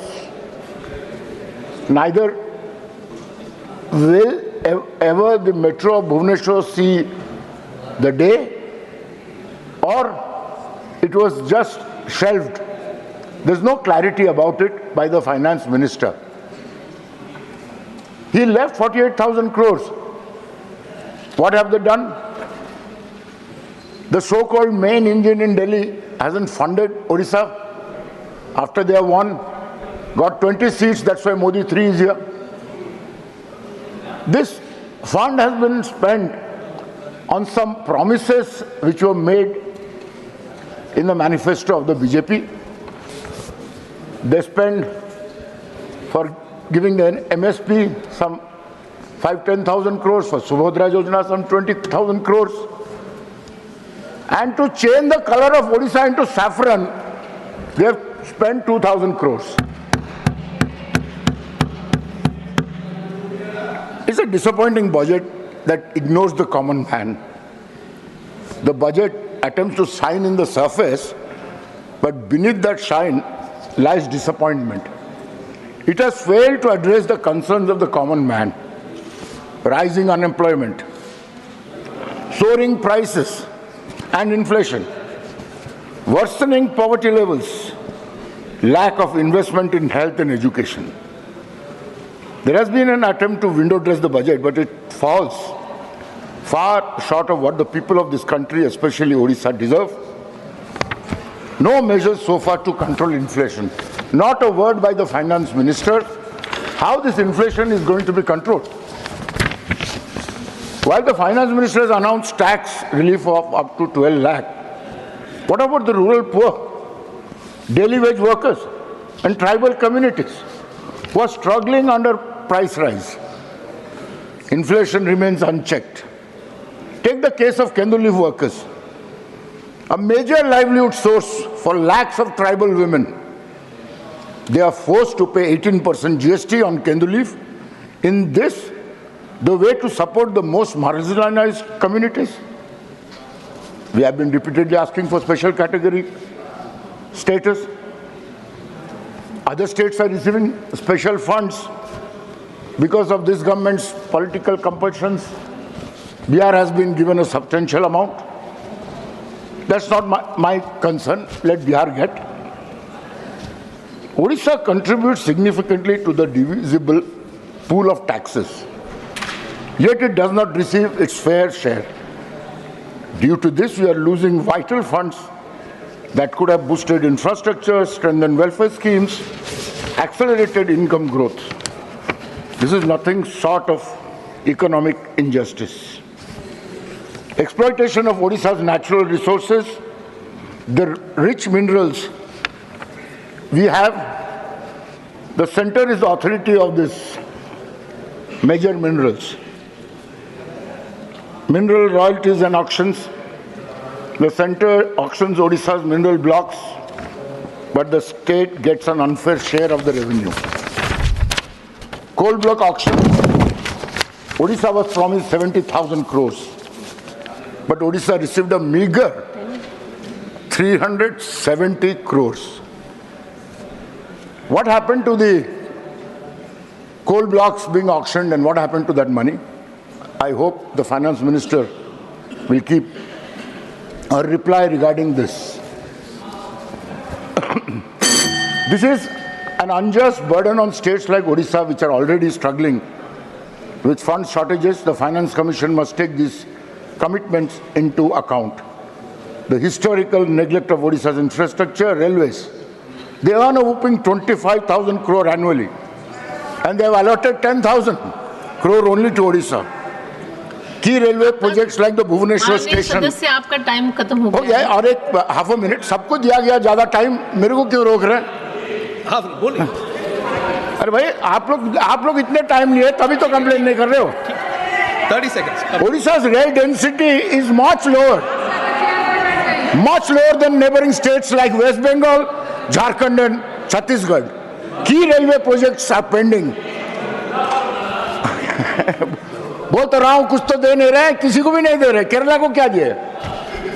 This is how the center treats the state that contributes so much to the national economy. Clean energy cess. Central government collects 21,000 crore. Nothing towards that they've given. I don't know other states have got anything or not. Coal royalty not revised since 2015. And in the end, I would conclude by requesting through you that Odisha be granted special category status. fair share of central taxes and revenues, higher investment in railway and infrastructure, revision of coal royalty, equitable share from clean energy sources. Thank you. Thank you. Dr. M. Tambidurai. Thank you, Madam Vice Chairman.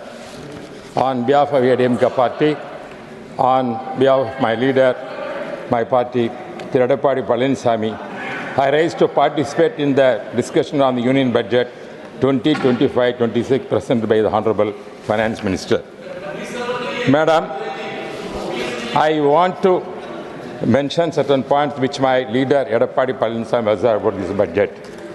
First, he said in an economic survey for the year 2024-25, it was mentioned that there is a necessity to promote investment capital and increase domestic consumption to achieve specific economic growth.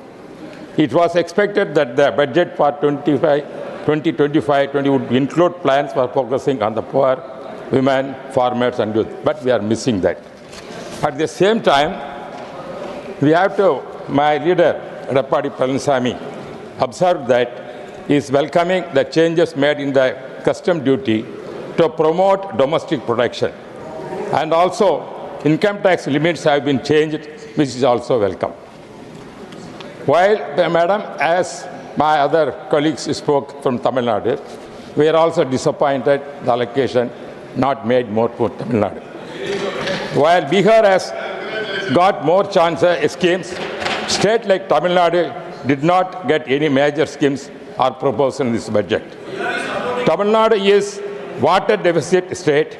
We are sad to note that there is no project to take care of the irrigation needs of Tamil Nadu. We expected projects like interlinking of rivers, but there is no mention about this budget. Godavari, Kaveri interlinking project would benefit Tamil Nadu, but did not find in the budget. We expected some new railway line projects. There is no mention in this. There is no mention of metro projects in cities like what our friend said in Coimbatore and Madurai. So railway line also, Madam, go on, I'm insisting, railway line between Jolarpeta via Krishnagiri, Hosur, Bangalore, it has met but is not mentioned, not gone. Greenfield Airport in Hosur, we requested, that also not mentioned. I don't know what is the fate of other Greenfield Airport in Parandur Airport, that what the government is, what are the steps taken, central government, I don't know. Same way, 8-lane project, because our honorable member Siva said there are many projects, National Highways project we requested not considered. Yes, this is the 8-lane project which our Thirudapadi Palaniswamy requested from Salem to Chennai. It is not yet materialized. Same way, I also insisted when I was member of Lok Sabha, which represents Kharge, which I requested to extend the road from Salem, Kharge to Coimbatore 8-lane project, that also missing. And also I requested Trichy to Kharge also linked, but it can be easily reached Coimbatore to Trichy easily, that also missing. Same way, Madam, but under the expansion of medical education, the finance minister budget next year, 10,000 additional seats will be added, he said. I appreciate that. It is worth pointing out here that the former Minister of Tamil Nadu, Thirudapadi Palaniswamy, was the only chief minister in Tamil Nadu who established 23 medical colleges in his 4 years term as chief minister. He also made the reservation for 7.5% for MBBS seats in those colleges from the government schools, especially rural areas, to benefit. Sir, Madam, he said higher education enrollment in Tamil Nadu is very high. I appreciate that what he said. But it is because of our former Chief Minister, Purachitali MGR and Jayalalitha and Thirudapadi Palaniswamy, they have established more engineering colleges and other things, it has been done. Regarding, I want to make rape cases said. Sir, rape cases said, the rape cases are taking place more in Tamil Nadu. That is what is happening. That is the statistics if you take, and I have to assume the new government, the rape cases are taking place. This is another thing, sir. Madam, because my time is very late. I am appreciating the demand for the more money for Tamil Nadu, but the present DMK government failed to fulfill the election promises during the award given for election 4 years over. But electricity bill has increased in the tax and property tax increased. Registration is also increased. The present DMK government failed to implement the election promises at this. Housing scheme, regarding housing scheme, central government also giving, state government also giving. But the money is not sufficient. The quality because of the allocation of the money for each house is very low. It has to be enhanced because the poor people not able to get the good house, they are suffering the lot. In Tamil Nadu, if you want to have a good houses for the poor people, Edappadi Palaniswamy, leader, is insisting always to see that central government, state government has to increase the amount to establish each houses. Then poor people, especially rural area, especially scheduled caste, scheduled people get the good houses. I request to consider all these things. Thank you very much. Shri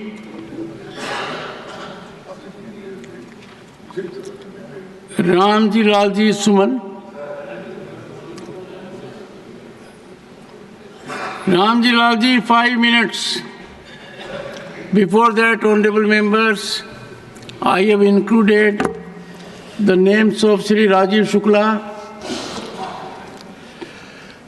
and Shri Thambi Durai ji in the panel of vice chairpersons to help the chair in addition to the earlier panel.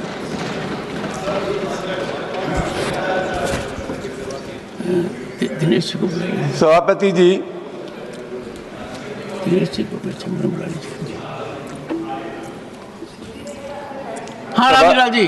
सभापति जी, ये 2025-26 का जो budget है, ये निराश करने वाला budget है और विशेष रूप से ग्रामीण अंचल की उपेक्षा हुई है। मनरेगा एकमात्र योजना थी जो ग्रामीण अंचल के श्रमिकों को काम देती थी। सभापति महोदय, 2021-22 में मनरेगा का बजट 98,000 करोड़ रुपए था, जो इस बार घटा करके 2025-26 में 86,000 करोड़ रुपए कर दिया गया। सभापति महोदय, सबसे अहम सवाल है कि पिछली बार भी जो मजदूरों ने पिछले वर्ष में काम किया था, वो 9,754 करोड़ रुपए पिछले वर्ष के भी मनरेगा के श्रमिकों का वेतन बाकी रह गया है। सभापति महोदय, लोकसभा में जो समिति है, ये ग्रामीण विकास और पंचायत राज समिति सर, जिसके अध्यक्ष सप्तगिरी शंकर उलाका है, उन्होंने उस कमेटी ने सर रिकमेंड किया है, जिसको अभी लोकसभा अध्यक्ष जी ने कहा कि ये तो मिनी संसद है, और उसने कहा कि इस कमेटी ने रिकमेंड किया, सिफारिश की कि मनरेगा के जो श्रमिकों को वेतन मिलता है उसकी समीक्षा होनी चाहिए और महंगाई को आधार मान करके उनके वेतन का आधार होना चाहिए।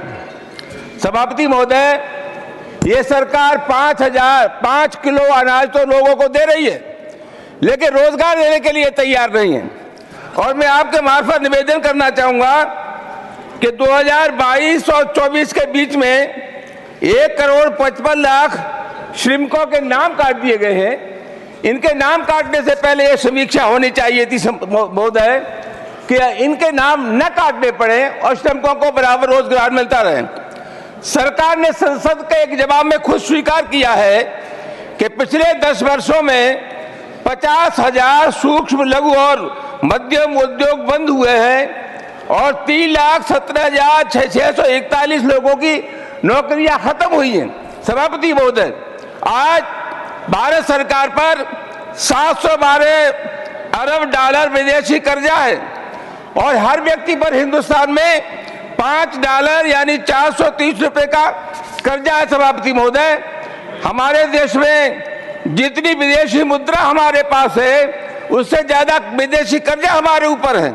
आज हम समाज को बेच करके देश की प्रगति की बात कर रहे हैं। बजट का 20% भाग तो जो विदेशी कर्जा है। सभापति महोदय, उसके ब्याज में ही चला जाता है। अभी देश में 42% लोग कृषि पर निर्भर करते हैं और ये 18.2 लोगों को रोजगार देने वाला क्षेत्र है। कृषि का योगदान 18.2% है। सभापति महोदय, कृषि का जो बजट है वो खाली 4.8% है। कृषि के संरक्षण और संवर्धन का जो काम हमारे देश में होना चाहिए था, नहीं हुआ। 2024 के जो आंकड़े सभापति महोदय, वो 127 देशों में से भूख के सवाल पर हम 105वें स्थान पर हैं। मैं निश्चित रूप से ये कहना चाहूंगा सभापति महोदय, 1% लोगों के हमारे देश के पास 44% दौलत है। ये जो आर्थिक असंतुलन है सभापति महोदय, ये हिंसा को जन्म देता है और ये समानता दूर होनी चाहिए। मैं आपके मार्फत निवेदन करना चाहूंगा कि ये किसान विरोधी बजट है, नौजवानों के खिलाफ बजट है, ग्रामीण अंचल के खिलाफ बजट है। कुल मिलाकर के आम जनता का इस बजट से कोई लेना देना नहीं है। बहुत बहुत धन्यवाद। Thank you Ramji Suman, thank you. Shri Milind Murli Deora, 10 minutes. Thank you, Honorable Chairman. So time will start, don't bother, it has started already. So I'll hopefully also complete within time, sir. Sir, Bharat एक बहुत ही विविध देश है। ग्रामीण क्षेत्र में लोगों की डिमांड्स बहुत अलग है, शहरी इलाकों में लोगों की बहुत सारे डिमांड्स हैं, MSMEs के अलग डिमांड्स है, कृषि जगत में लोगों की अलग डिमांड्स और एक्सपेक्टेशंस है। और मैं मानता हूं कि देश के किसी भी वित्त मंत्री को सभी कंस्टिट्यूएंसीज़ को संतुष्ट रखना, उनको खुश करना बहुत ही कठिन है, एक प्रकार से असंभव है। लेकिन आई वुड लाइक टू से sir, this budget genuinely in my parliamentary tenure, very rarely have I seen a budget where there's very little to add to. And इसलिए मैं माननीय वित्त मंत्री जी को बहुत बहुत बधाई देता हूं कि उन्होंने सभी कंस्टिट्यूएंसीज़ को, मिडिल क्लास से लेकर MSMEs तक, सभी को उन्होंने खुश किया है इस बजट के माध्यम से। सर, एक प्रकार से मैं वित्त मंत्री जी को इसलिए भी बधाई देना चाहूँगा कि उनके नेतृत्व में भारत और अंतर्राष्ट्रीय स्तर पर जो ऐसे बहुत सारे इंटरनेशनल इकोनॉमिक पॉलिटिकल शॉक्स, उन शॉक्स का सफलता से सामना करना, whether it is the Covid pandemic, managing inflation, driving structural reforms like the PLI scheme, tax rationalization and capital market deepening, the finance minister has demonstrated remarkable leadership. And today India's fiscal strength, our record foreign direct investment inflows and booming digital economy stand as a testament to her execution capabilities. Sir, मेरा मानना है कि आज इस budget में जो सबसे महत्वपूर्ण एक प्रकार से फोकस है, that is to make India and to make India's smaller companies export ready. For decades, Indian businesses have competed globally despite challenges like complex regulations and inadequate infrastructure. This budget, in my opinion, changes the game completely. Number one, corporate tax कम करने से MSMEs को एक level playing field का अवसर दिया जाएगा। Number two, compliance का जो बोझ है, उस बोझ को घटाने से एक प्रकार से एक बिजनेस फ्रेंडली एनवायरनमेंट अधिक मजबूत होगा। और वित्त मंत्री जी ने अपने भाषण में जब उन्होंने बजट प्रस्तुत किया, she spoke about many measures to deregulate inefficient regulations. I look forward to hearing from her in the months ahead what the finance ministry plans to do. और तीसरा, लॉजिस्टिक्स और डिजिटल इंफ्रास्ट्रक्चर में निवेश करके Bharat make in India को export from India में बदल दिया जाए। सर, हमारे पूर्व वित्त मंत्री जी, मैं एक्चुअली गाड़ी में था और मैंने मोबाइल फ़ोन पे उनका बजट सुना। चिदम्बरम जी ने कहा कि बजट्स आपके पहले, सर अभी है नहीं नहीं, उन्होंने कहा कि budgets are about numbers, and he rightly said budgets are about numbers, and without taking too much time I spoke recently last week on the President's address, therefore I'll be very brief today. I only want to highlight the unparalleled progress that India has seen in the last decade. And I want to quote 14 numbers and 14 statistics. Number one, 2014, India's forex reserves were $304 billion. Today in 2024, last year, India's forex reserves are $642 billion, more than double. Ease of doing business ranking, which is very important. यदि हमें चीन के against, बाकी देशों के against compete करना है, ease of doing business ranking is very, very important. 2014 में भारत का ease of doing business ranking 142 था.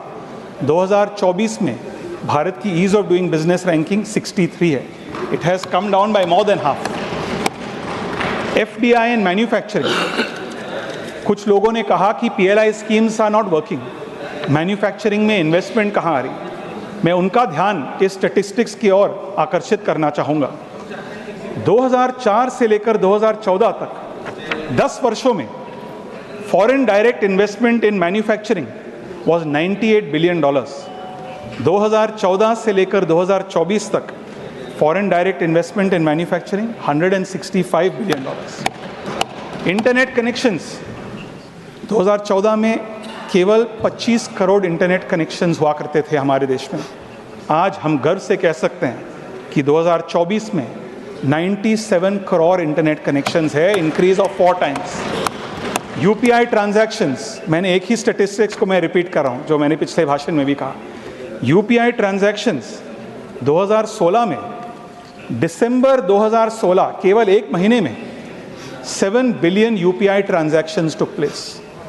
December 2024, just 2 months ago, in 1 month only, 17 billion UPI transactions took place across different platforms.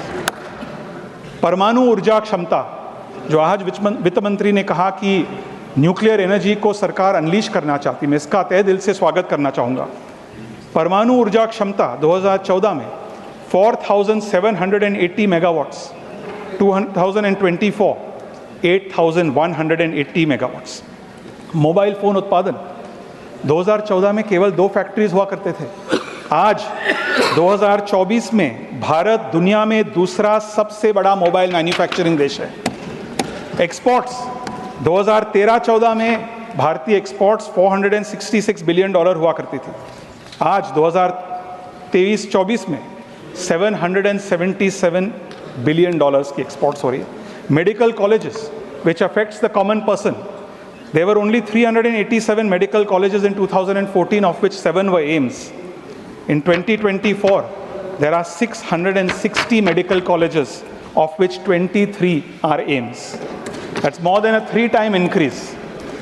IITs and IIMs, 2014, IITs only 16, IIMs only 13 in the country.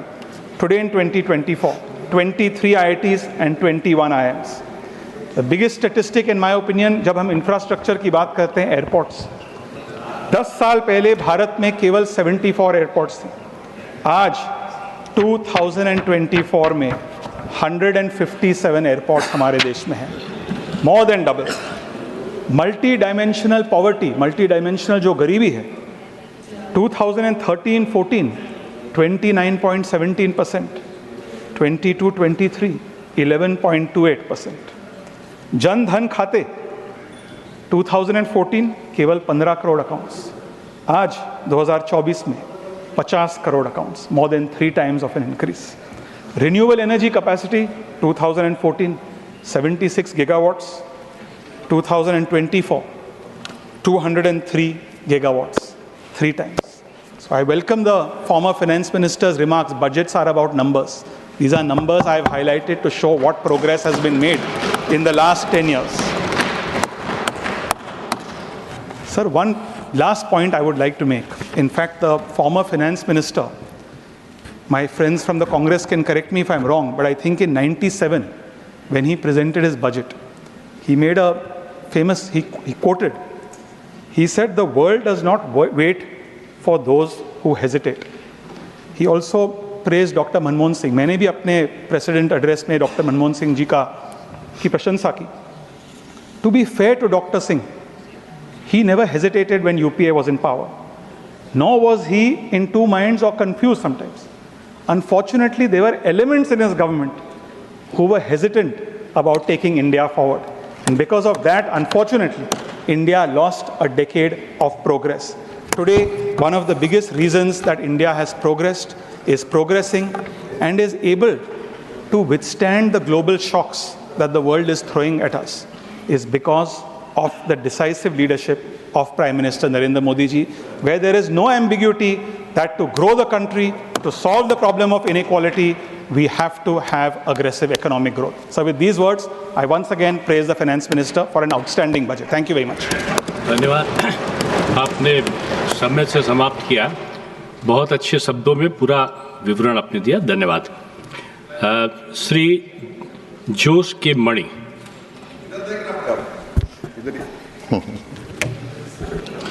Thank you, sir. 5 minutes. Yeah. When you come to the nation's budget, we talk about the nation. But today I am compelled to talk about the state of Kerala. I stand here to raise the voice of the people, because the budget has completely neglected the Kerala state. Sir, if you take last 8 years budget, can the Treasury bench spot out one single project or one single assistance or one single scheme exclusively for Kerala? Nothing has been done for Kerala. Nothing. Why, sir? I am not asking for a special treatment for Kerala.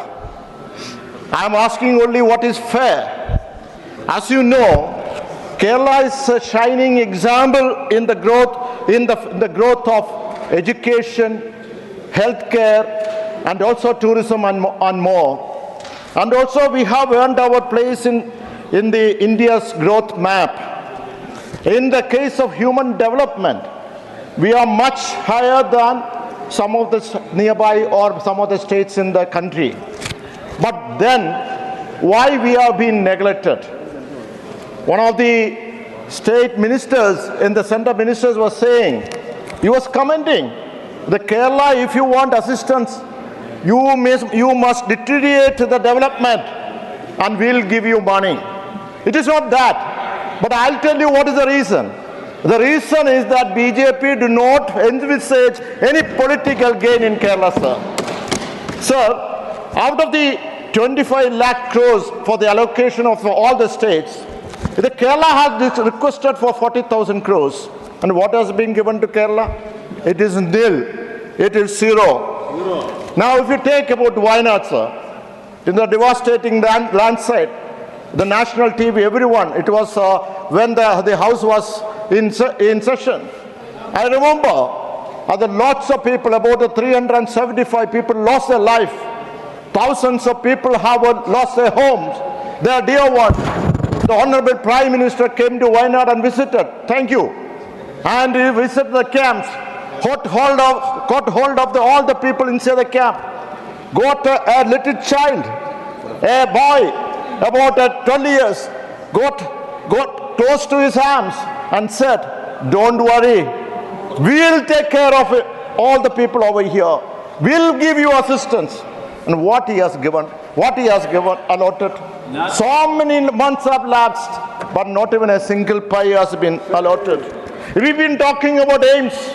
You know the nurses of Kerala, most sought after in the world. But we asked for aims for last 10 years. And deliberately it is not allowed. Deliberately it is not sanctioned. Because there is no political gain for BJP.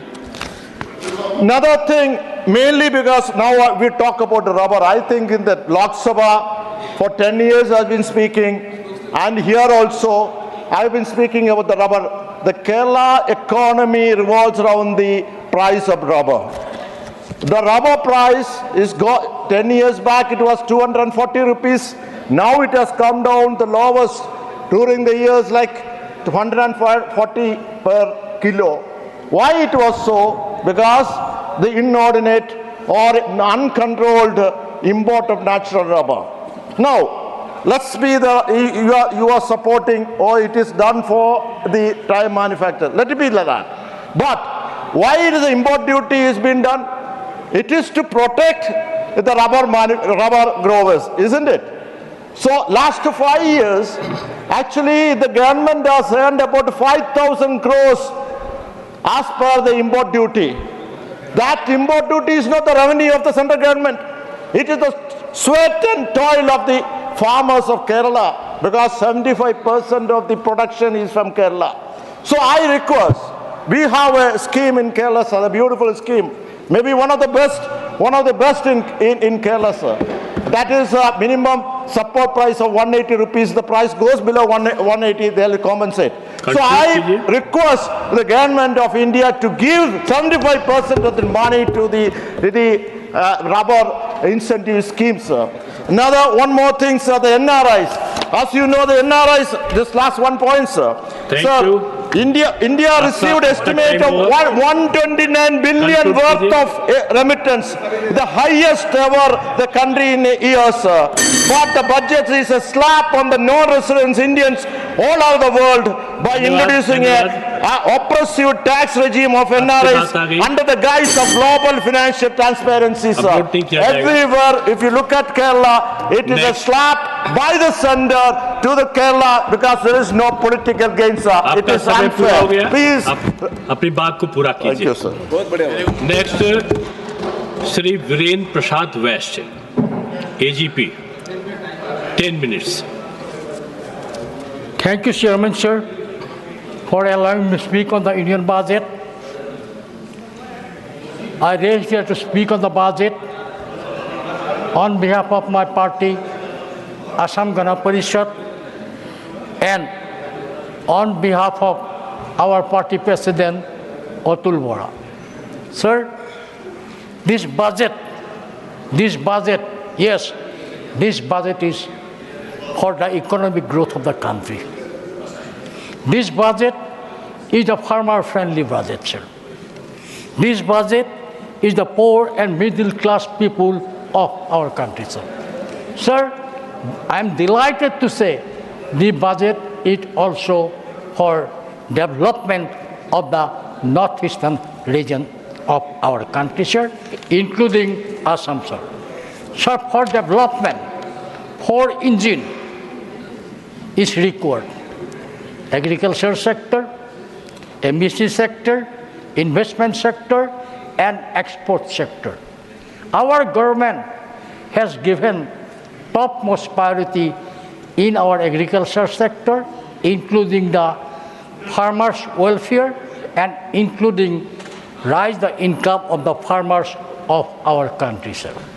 So this budget is very good budget, because people, every part of the country said this budget is for poor people, this budget is for middle class people of our country, sir.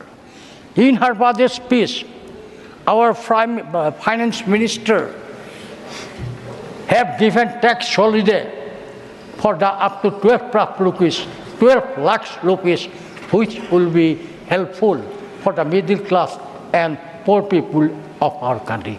This is possible only for our Prime Minister Narendra Modi is here. This is possible only for Modi hai to Mangking hai.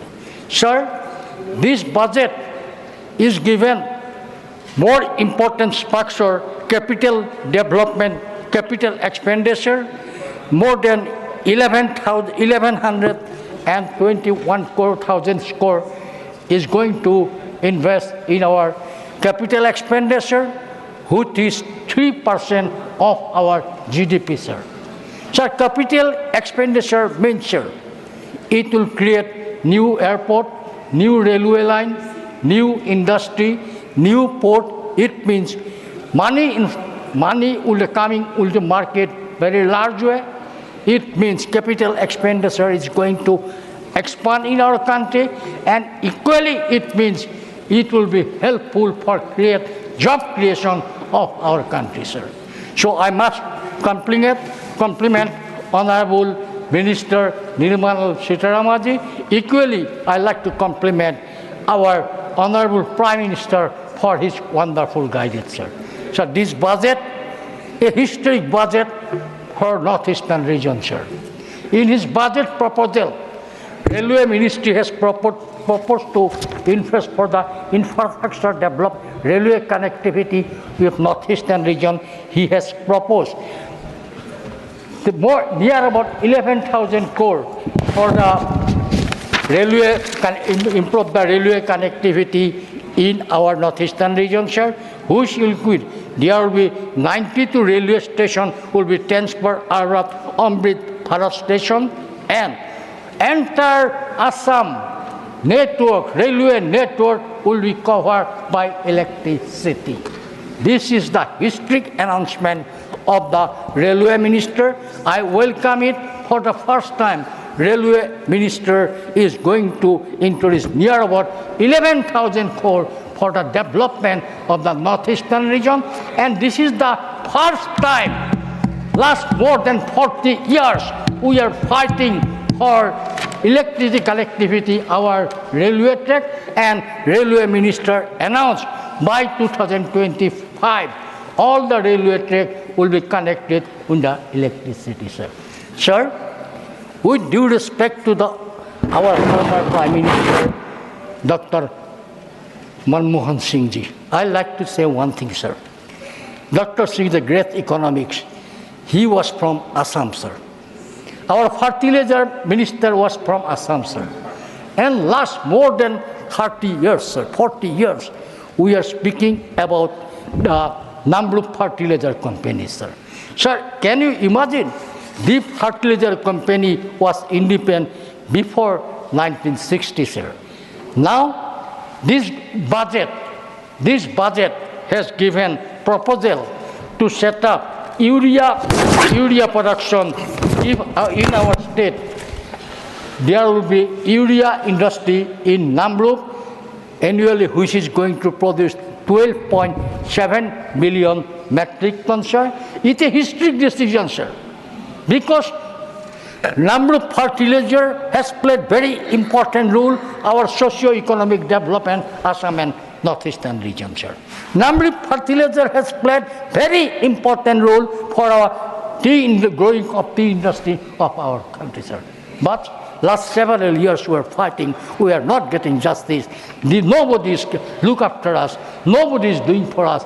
I am grateful to the Honorable Prime Minister of the country who took initiative, and there will be a urea production unit in India which is going to produce 12.7 metric ton urea annually. In this regard, I like to say a simple sentence expressed by the Honorable Chief Minister of Assam, because in this project, Assam government is going to invest 40%, sir. I must compliment Chief Minister of Assam for his courageous and active support this project, and which will create new infrastructure development, new industry development in your country.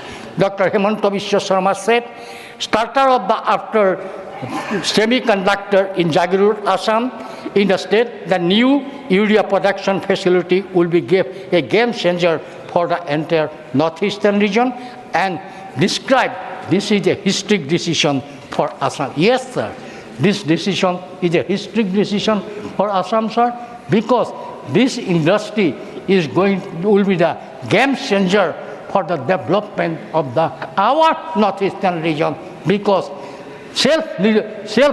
Atmanirbharshil Bharat in urea production will be implemented from this project, and for this market we will get Southeast Asia, for this market we will get Bangladesh, other countries, sir. So I am grateful, sir. One more thing. Assam government took an ambitious plan, sir, to attract the investor in Northeastern region. This is the advantage Assam 20. Sir, I am very, very happy to say that many prominent countries of the world, many prominent industrials of the world, including industrial for Japan, Korea, and near about 40 countries, already has given to participate advantage Assam in 2020 in Assam, which will be organized in Guwahati from 24th to 25th. I must compliment Chief Minister of Assam. This will be a new era. This will start a new history for the economic development of Assam. And after successful of this advantage Assam, Assam will be one of the major industrial players of our country, sir. Sir, I am very proud. I belongs to the tea producing state, sir, Assam, sir. We produce tea, sir. And Assam tea have an international name. And we have earned lots of foreign exchange, which will be helpful to most of our economy, sir. Sir, in our economy, especially for self-employed people, small tree growers play very, very important role, sir, because they are self-employed, sir. I humble request to the government, because we are getting all possible support from the government to look after small tree growers of our country, sir, because they are self-made, they are self-employed.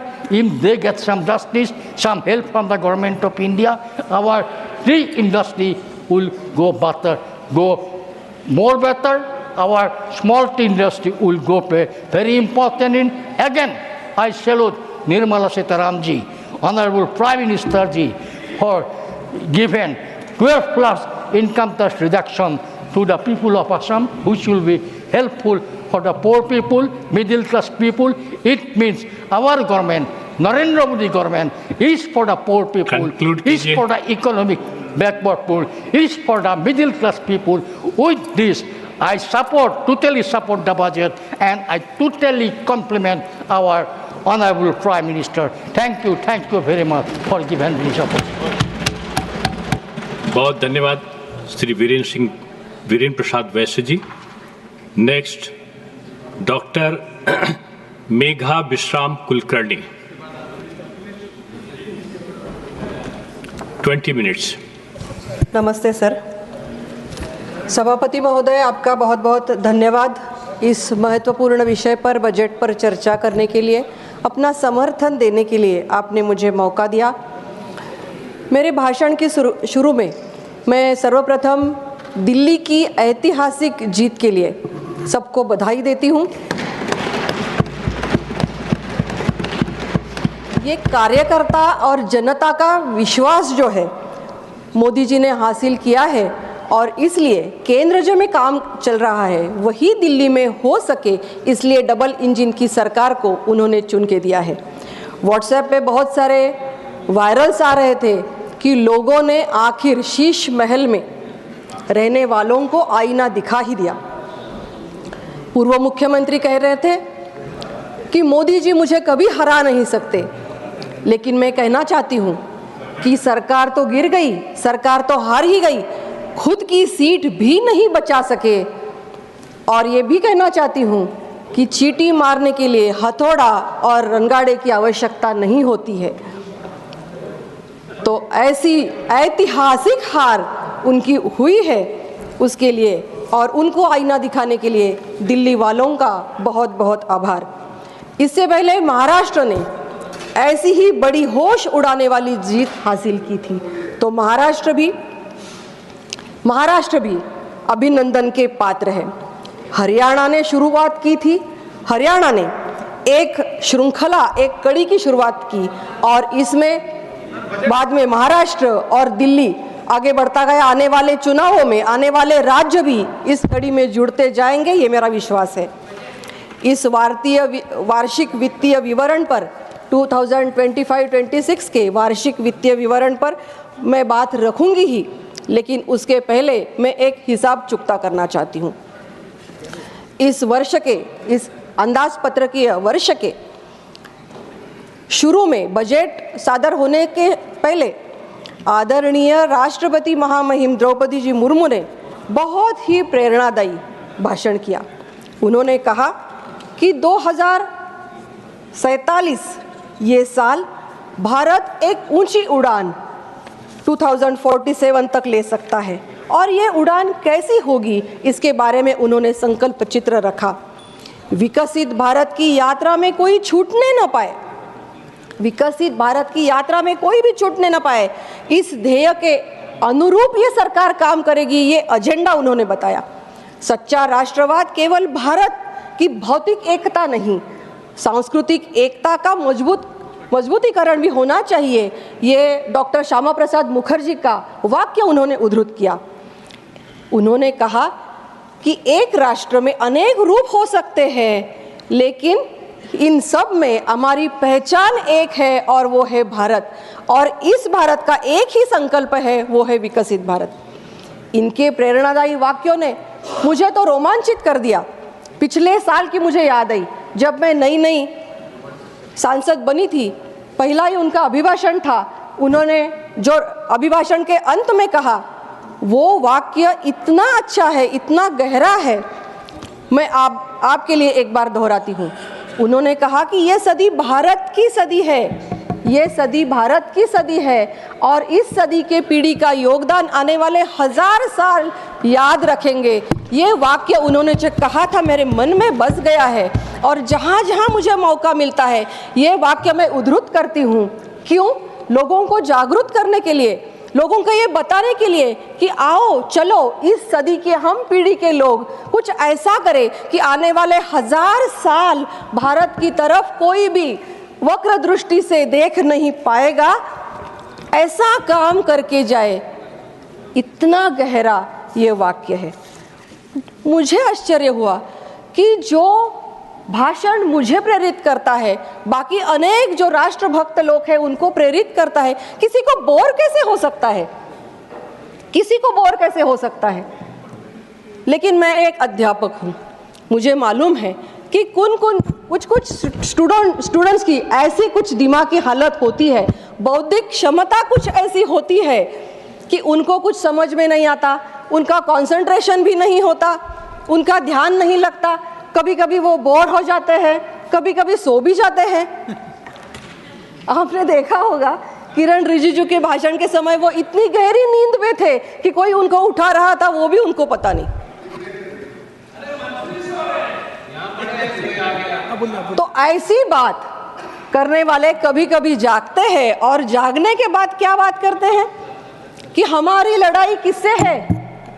Bharat की राष्ट्र संस्था के साथ हमारी लड़ाई है, राज्य संस्था के साथ हमारी लड़ाई है, मतलब अपने ही राष्ट्र से लड़ेंगे। ऐसी राष्ट्रद्रोह की भाषा जब वो जगते हैं तब करते हैं। मुझे दुख भी होता है, दर्द भी होता है, शौक भी लगता है। जैसे हमें शौक लगा ना कि वो ऐसी कैसी बात कर सकते हैं, एक सांसद होकर ऐसी कैसी बात कर सकते हैं। वही विषय है, एजेंडा जो है बजट का। मैं आपको उत्तर नहीं दूंगी क्योंकि आपका एजेंडा अलग है, आपका एजेंडा अलग है। राष्ट्रभक्ति के ऊपर ये बजट राष्ट्र को समर्पित बजट है। जिनका माइंड राष्ट्रद्रोही है ना, उनको ये बजट निराशाजनक लगेगा।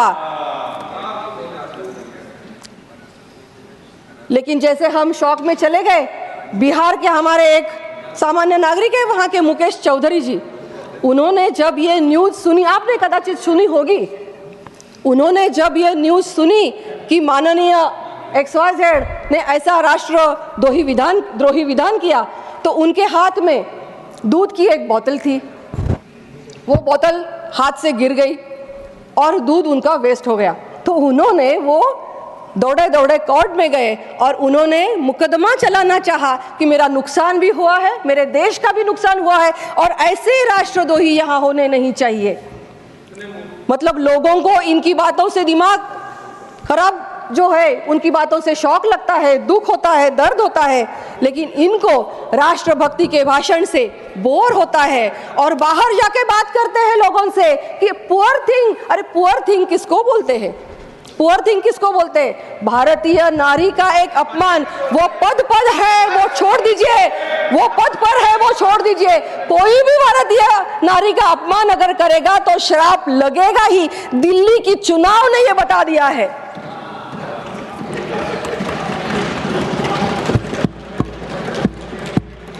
आपकी बारी है। भारतीय नारी को ऐसी अभद्र भाषा बोलने वाले लोगों को आने वाले समय में और भी बोर होना पड़ेगा, क्योंकि उनको कोई भी राज्य में सत्ता नहीं मिलेगी, उनके मेंबर्स नहीं चुन के आएंगे और घर में बैठने की नौबत जब आएगी तो उनको और भी बोर होने वाला है।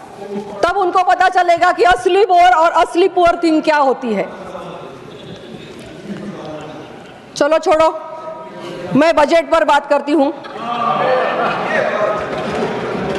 सुनिए, लेकिन मोदी जी के नेतृत्व में चल रही ये सरकार, आदरणीय वित्त मंत्री निर्मला जी सीतारमण, इनका मैं अभिनंदन करना चाहती हूं कि 8वीं बार उन्होंने अपना बजट यहां सादर किया और ये बजट सर्वंकष और सर्वसमावेशक है, इसलिए उनका बहुत बहुत अभिनंदन।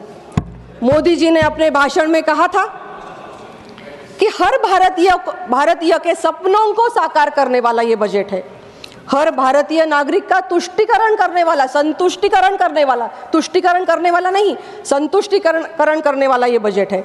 और आदरणीय निर्मला जी ने भी कहा, a country is just not a soil, a country is made up of its people. Atal ji की कविता उससे याद आती है कि भारत केवल एक जमीन का टुकड़ा नहीं, जीता जागता राष्ट्र पुरुष है। हम जिएंगे तो इसके लिए और मरेंगे तो इसके लिए।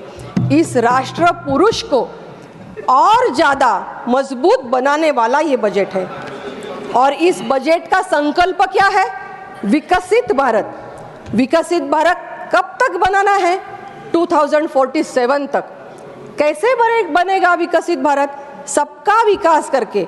और सबका विकास कैसे होगा? रिफॉर्म, परफॉर्म और ट्रांसफॉर्म। और रिफॉर्म कैसे होंगे? इसके लिए 4 ग्रोथ इंजन या 4 पिलर्स आप बोल सकते हैं, इनको आइडेंटिफाई किया है। कृषि, MSME, इन्वेस्टमेंट और निर्यात। देखो कितनी बड़े तरीके से विचार किया है और फिर बजट तैयार किया है कि किसको स्ट्रांग बनाएंगे, कौन सी पटरी पर हमारा देश चलेगा। तो इसके लिए 4 ग्रोथ इंजन और सबसे वीकर, और वीकर क्यों बोले, सबसे स्ट्रॉन्गर, कि जिनको अगर स्ट्रांग किया जाए तो देश स्ट्रांग हो सकता है। ऐसे 4 घटक उन्होंने चुने हैं, जिनमें है अन्नदाता, युवा, नारी और गरीब। तो इसके सिद्धांत क्या है? उन्होंने कहा कि गरीबी से मुक्ति ये सिद्धांत है, अच्छे स्तर की शिक्षा ये एजेंडा है, सस्ती बेहतरीन सुलभ स्वास्थ्य व्यवस्था ये एजेंडा है, 100% कुशल कामगार और सार्थक रोजगार ये थीम है, आर्थिक गतिविधियों में 70% महिलाएं समाविष्ट हो ये थीम है, हमारा देश food basket of the world बने इसलिए किसानों को सक्षम करना चाहिए ये थीम है, डेवलपमेंट में तेजी, मध्यम वर्ग की क्षमता को बढ़ाने में मदद, समावेशी इंक्लूसिव डेवलपमेंट, निजी क्षेत्र में निवेश को बढ़ाना और परिवारों के मनोबल को उल्लसित करना। मतलब इतने अच्छे थीम पर कोई भी योजना हो, कोई भी बजट डाला हो, कोई भी प्रावधान हो, सबके लिए ये थीम है कि इससे क्या होने वाला है। अब मध्यम वर्गीय का उल्लेख किया है तो मध्यम वर्गीय के बजट को, उनके बर्डन को कम करने के लिए 12 लाख तक की आय पर पूरी तरीके से टैक्स फ्री कर दिया है।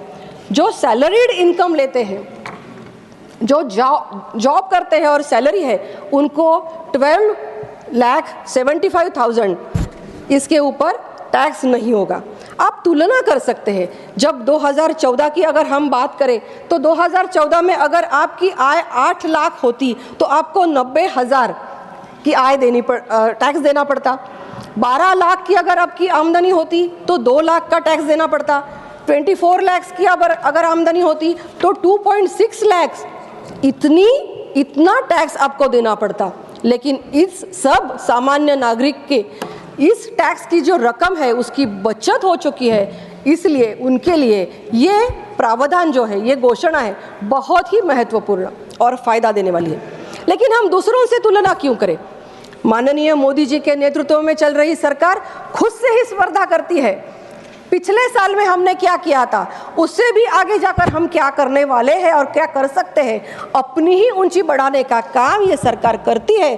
तो इसलिए और एक तुलना मैं आपको बताती हूँ कि 2024 में अगर आप 8 लाख रुपए का इनकम अगर आपका होता तो 30,000 का टैक्स भरना पड़ता, 12 लाख का अगर आपको इनकम है तो 80,000 टैक्स देना पड़ता, और 24 लाख का अगर आपका इनकम है तो 1,10,000 का इनकम टैक्स देना पड़ता।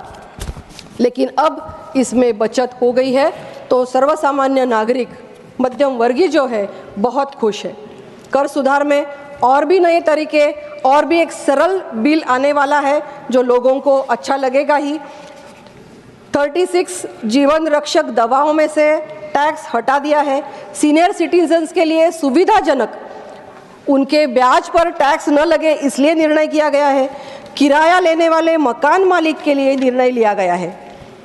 बहुत अच्छी तरीके से सभी डिपार्टमेंट में बहुत सारा निधि का प्रावधान किया है। हम कंपैरिजन कर सकते हैं कि 2013 में कितना बजट आता था और 2025 में कितना बजट आ रहा है। डिफेंस का बजट है इस साल का 4,90,000, रूरल डेवलपमेंट का है 2,66,000, होम अफेयर्स का है 2,33,000। सभी आंकड़े गिना सकती हूँ मैं। आवासन का बजट है 96,077 करोड़ रुपीज़, मतलब ये सब करोड़ में आंकड़े हैं। सड़क का बजट है 2.87 लाख करोड़। अब देखा जाए तो 2013 में ये बजट था 31,000 करोड़ और अब ये बढ़ा के ये हो गया है 2.87 करोड़। मतलब कितने गुना ये बजट बढ़ा है। और इसका इफेक्ट हम देख सकते हैं कि पूरी तरीके से जहाँ जहाँ भी हम जाएं सभी जगह इतनी अच्छी सड़कें बनी हैं। इतने साल में ये कर नहीं सके, लेकिन हमारी सरकार ने ये करके दिखाया है। रेलवे का बजट हो, स्टील का बजट हो, सभी में अच्छी तरह से। मैं महाराष्ट्र के बारे में ज़्यादा बात करना चाहूँगी। पिछली बार जब महाराष्ट्र के चुनाव होने वाले थे और हुए नहीं थे, तब महाराष्ट्र को बजट दिया गया। सबने बोला कि अरे महाराष्ट्र के चुनाव है तो महाराष्ट्र को बजट दे रहे। ऐसा नहीं है। इस साल भी बहुत अच्छी तरीके तरह से हमें बजट मिला है। पुणे मेट्रो के लिए 837 crore, Mumbai urban transport project के लिए 1,400 करोड़, मुड़ा मुठा नदी संरक्षण प्रोजेक्ट के लिए 230 करोड़, नागा नदी सुधार परियोजना के लिए 295 crore, Mumbai Ahmedabad high speed rail के लिए 4,000 crore, high speed rail training institute के लिए 126 करोड़, मुंबई मेट्रो के लिए 1,600 करोड़, ग्रामीण सुधार के लिए 683 करोड़। महाराष्ट्र मतलब बहुत ही है। इतना सब मैं यहाँ गिनाऊंगी तो बोलने वाला भी थकेगा और सुनने वाला भी थकेगा। तो इतना बजट दिया है। मैं कंपैरिजन करना चाहती हूँ। मैं पुणे से आती हूँ। पुणे में जब तक केंद्र में माननीय मोदी जी की सरकार नहीं है, तब तक नहीं आई थी, तब तक एक भी रुपया, एक भी काम पुणे में, महाराष्ट्र में केंद्र की योजना से नहीं हो पाया था। और आज ये स्थिति है कि पुणे में हर जगह मेट्रो का नेटवर्क हो रहा है। आज भी पुणे मेट्रो का मैंने पढ़ा कि बजट 800 से ज़्यादा करोड़ बजट दिया है। पुणे में नदी सुधार का प्रोजेक्ट हो रहा है। पुणे में सड़कें बन रही हैं। पुणे में अभी आळंदी का जिक्र किया था धनंजय जी पाटिल जी ने कि आळंदी से पंढरपुर तक और देहू से पंढरपुर तक वारी जाती है। तो वारी का जो मार्ग है, इतना अच्छा मार्ग वारकरी संप्रदाय के लिए इस डिपार्टमेंट में केंद्र ने किया है। रिंग रोड हो, एसटीपी प्लांट्स हो, सभी के लिए इतना अच्छा बजट दिया है। तो मोदी जी की सरकार इस तरह देश को आगे बढ़ाने के लिए काम कर रही है। आज दुनिया में मोबाइल बनाने में भारत देश नंबर 1 है। डिफेंस में 10 गुना एक्सपोर्ट बढ़ा है। दुनिया का सबसे बड़ा स्टील प्रोड्यूसिंग देश भारत है। हर दिन 2 कॉलेजेस बन रहे हैं। हर दिन 37 नए स्टार्टअप्स हो रहे हैं।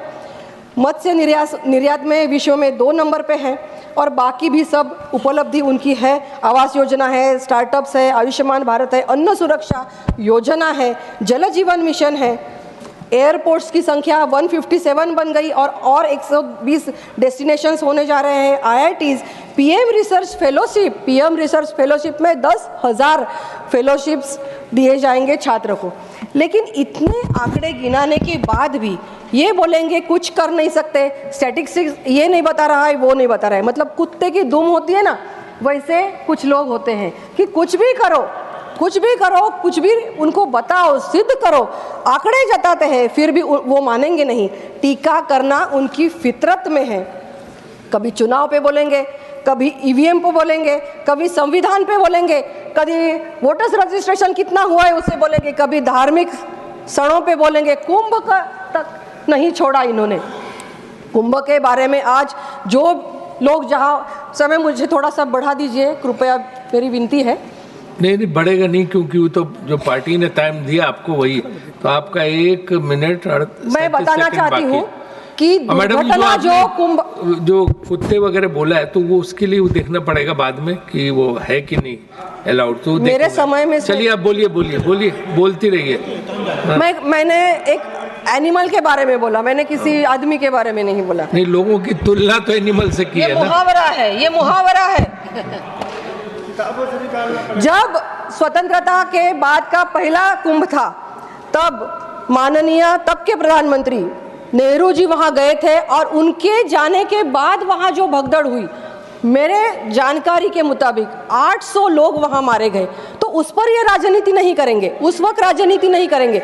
लेकिन आज अगर कोई दुर्घटना घटी है, 2003 की बात करती हूँ, नासिक में कुंभ हुआ था। नासिक के कुंभ में कालाराम मंदिर के सामने दक्षिण द्वार पे भगदड़ हुई थी और बहुत सारे लोगों की मौत हुई थी। 2013 में मॉरिशस के प्रधानमंत्री आए थे और गंदगी देख के रोते रोते वापस चले गए कि अरे क्या ये गंगा है, ऐसी गंगा तो मैंने कभी सोची नहीं थी। तो इस तरह से तब कुंभ का आयोजन किया था। और तब कुंभ का आयोजन किसने किया था?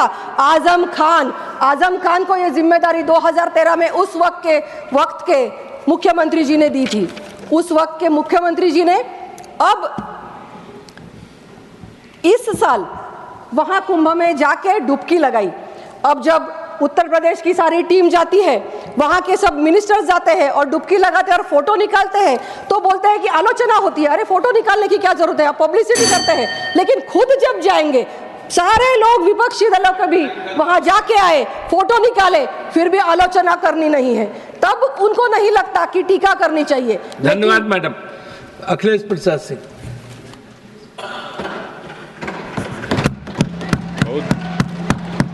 धन्यवाद सर महोदय, आपने मुझे सर ये हमारा टाइम कहाँ है? अच्छा चलो 30 सेकंड में करिए मैडम। हाँ 30 सेकंड में बोलिए। टाइम फिर बंद करिए सर। मैं केवल एक आह्वान करना चाहती हूँ कि राजनीति को छोड़ दीजिए, विकसित भारत की यात्रा में कोई छूटने ना पाए, यही तो एजेंडा है। आप भी इससे मत अलग जाइए, आप भी इस विकसित यात्रा में आइए, इस बजट का समर्थन कीजिए और आने वाले समय में हमें जब अर्थव्यवस्था तीसरे नंबर पर लेके जानी है, तो जो भी तरीके, जो योजनाएं यहाँ लोगों को अच्छी तरीके से व्यवस्था हो इसलिए काम कर रहे हैं, तो उसमें शामिल हो जाइए। इतना ही मैं रिक्वेस्ट कर दूंगी। कुंभ की मौत का जो आपने बताया था 800, उसको भी आप ऑथेंटिकेट करके दे दीजिएगा लिख के टेबल ऑफिस को, जो मौत 800 बताई थी ना कुंभ की डेथ टोल। हाँ बिल्कुल ठीक है। अखिलेश प्रसाद सिंह। महोदय बहुत धन्यवाद, आपने मुझे अपनी पार्टी के तरफ से बजट पर बोलने का मौका दिया, इसलिए मैं बहुत आपका धन्यवाद करता हूं। मेरे लिए खुशकिस्मती है कि आपके जैसा विद्वान आदमी चेयर पर बैठा है और मुझे बजट पर बोलने का मौका दिया।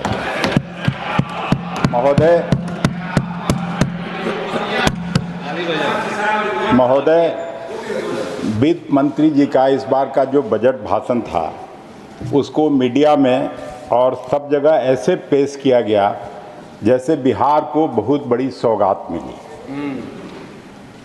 संजय झा जी मुस्कुरा रहे हैं उधर से, क्योंकि तो इस तरह के सौगात वो बहुत बार देख चुके हैं।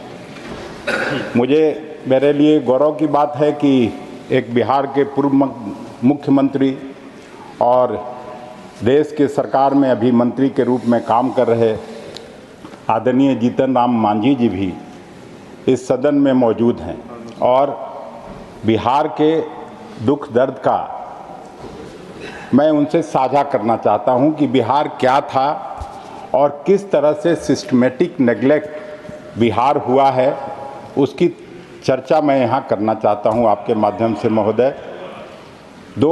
2000 में मैं बिहार विधानसभा का सदस्य था और उसी समय बिहार का बंटवारा हुआ था। रीऑर्गेनाइजेशन बिल पर जब बहस हो रहा था देश की संसद में, उस समय के तत्कालीन गृह मंत्री LK आडवाणी जी, जो अब मार्गदर्शक मंडल में बैठे हैं भारतीय जनता पार्टी की तरफ से, उन्होंने बिहार के बंटवारे पर चर्चा करते हुए बिहार को हरियाणा और पंजाब बनाने की बात कही थी। बिहार को 1,80,000 करोड़ का पैकेज देने का बात किया था। आज भी उस पैकेज का बिहार का लोग बाट जो रहा है कि वो पैकेज कहाँ गया। उसके बाद सिस्टमेटिक तरीके से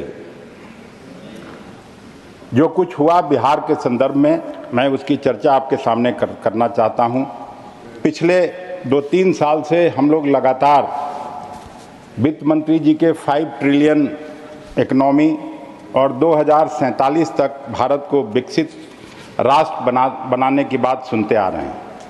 हम सब लोगों की भी एक यही इच्छा है कि भारत एक विकसित राष्ट्र बने, जो सबसे ज़रूरी काम है।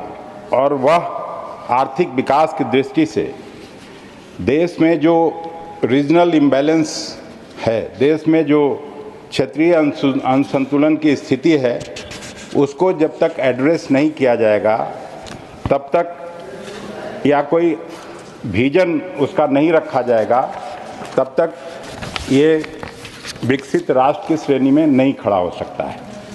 महोदय, पिछले 60 सालों में क्षेत्रीय असंतुलन की दृष्टि से बिहार की जो स्थिति हुई है वह अपने आप में बेहद चिंताजनक है। कहीं और का रिपोर्ट होता तो आप लोग भी उसको मानने से सीधे तौर पर इनकार कर देते, लेकिन यह तो प्रधानमंत्री जी की खुद की जो इकोनॉमिक एडवाइजरी काउंसिल है उसी की रिपोर्ट के आंकड़े हैं और मैं उसी से कोट करना चाहता हूं।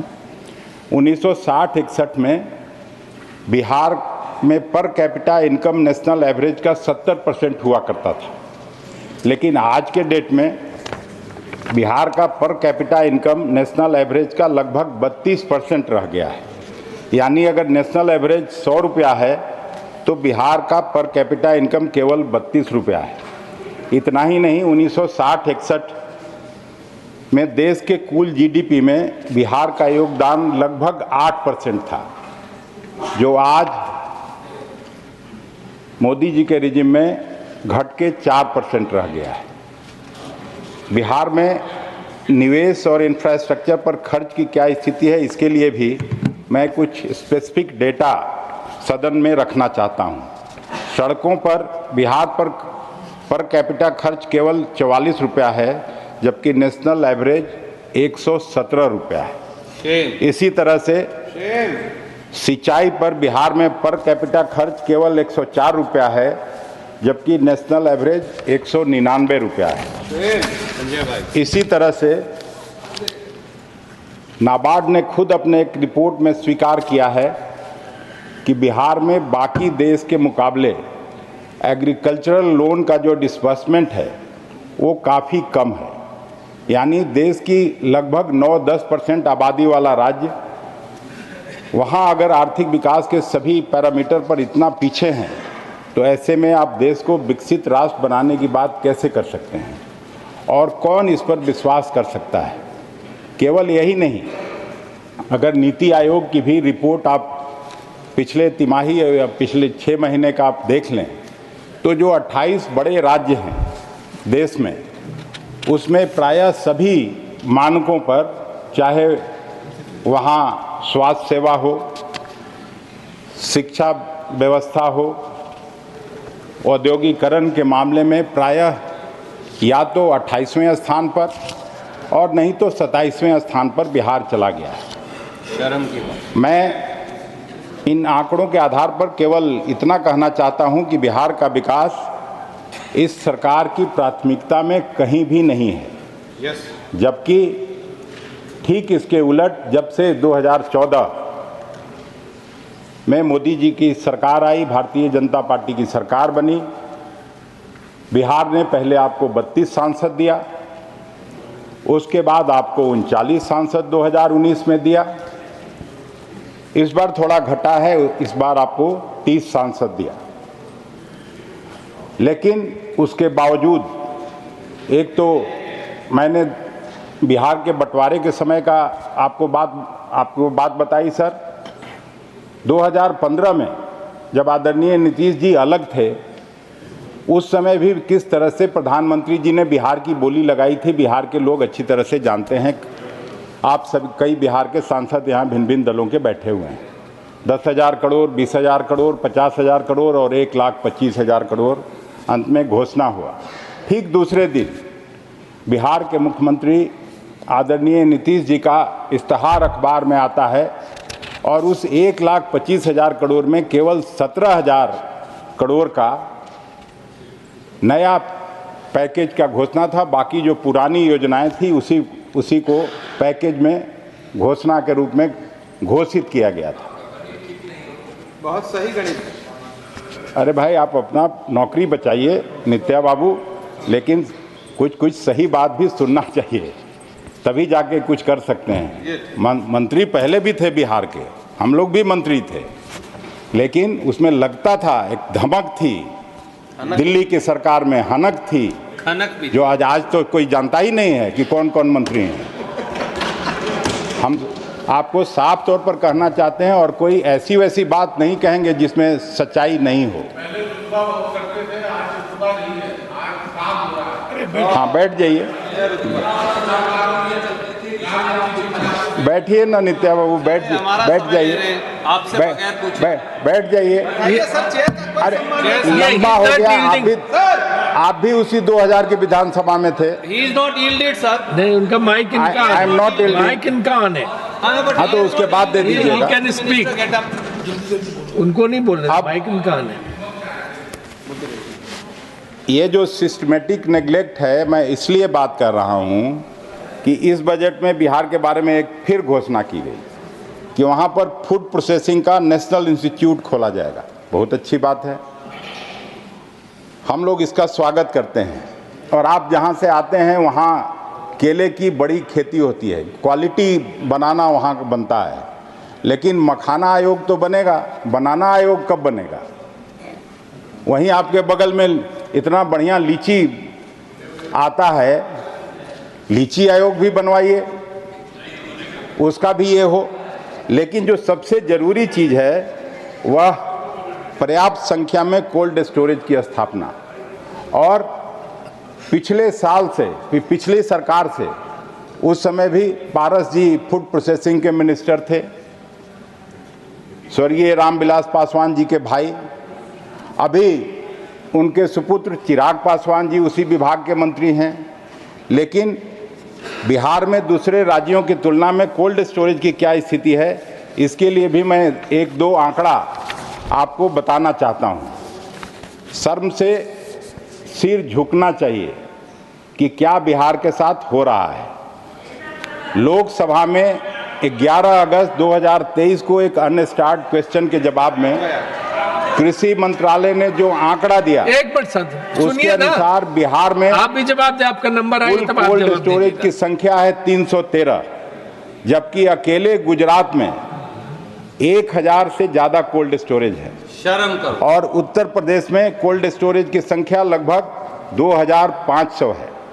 अब एक तरफ तो आप लंबी लंबी घोषणा करते हैं, दूसरी तरफ जो जमीनी हकीकत है और उसमें जितना आप पैसा दे रहे हैं बिहार को, उसके लिए भी मैं एक आंकड़ा और आपको बता देना चाहता हूँ। फूड प्रोसेसिंग मंत्रालय कोल्ड स्टोरेज की स्थापना के लिए राज्यों को जो आर्थिक मदद देता है, उसमें बिहार को 2021-22 में मिला 33 करोड़ रुपया, 2022-23 में मिला फिर से 33 करोड़ रुपया, और 2023-24 में यह राशि घट के हो गई 32 करोड़ रुपया। तो यह तो है आपके कथनी और करनी में फर्क, इसको समझना चाहिए। अब देखते हैं कि पहले जो घोषणाएं आप लोगों ने की है, आदरणीय रविशंकर जी प्रसाद जी जब आईटी मिनिस्टर थे तो उन्होंने बड़े जोर शोर से कहा था कि बिहार में बेंगलुरु और हैदराबाद की तरह आईटी पार्क स्थापित करेंगे और इलेक्ट्रॉनिक क्लस्टर खोले जाएंगे। 10 साल बीत गया, लेकिन मेरे ख्याल में एक कॉल सेंटर भी बिहार में स्थापित नहीं हुआ। अब चीनी मिल की बात कर लेते हैं।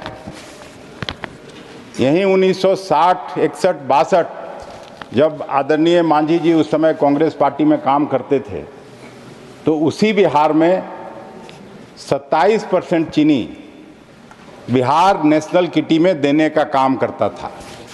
और अभी डबल इंजन की जब सरकार है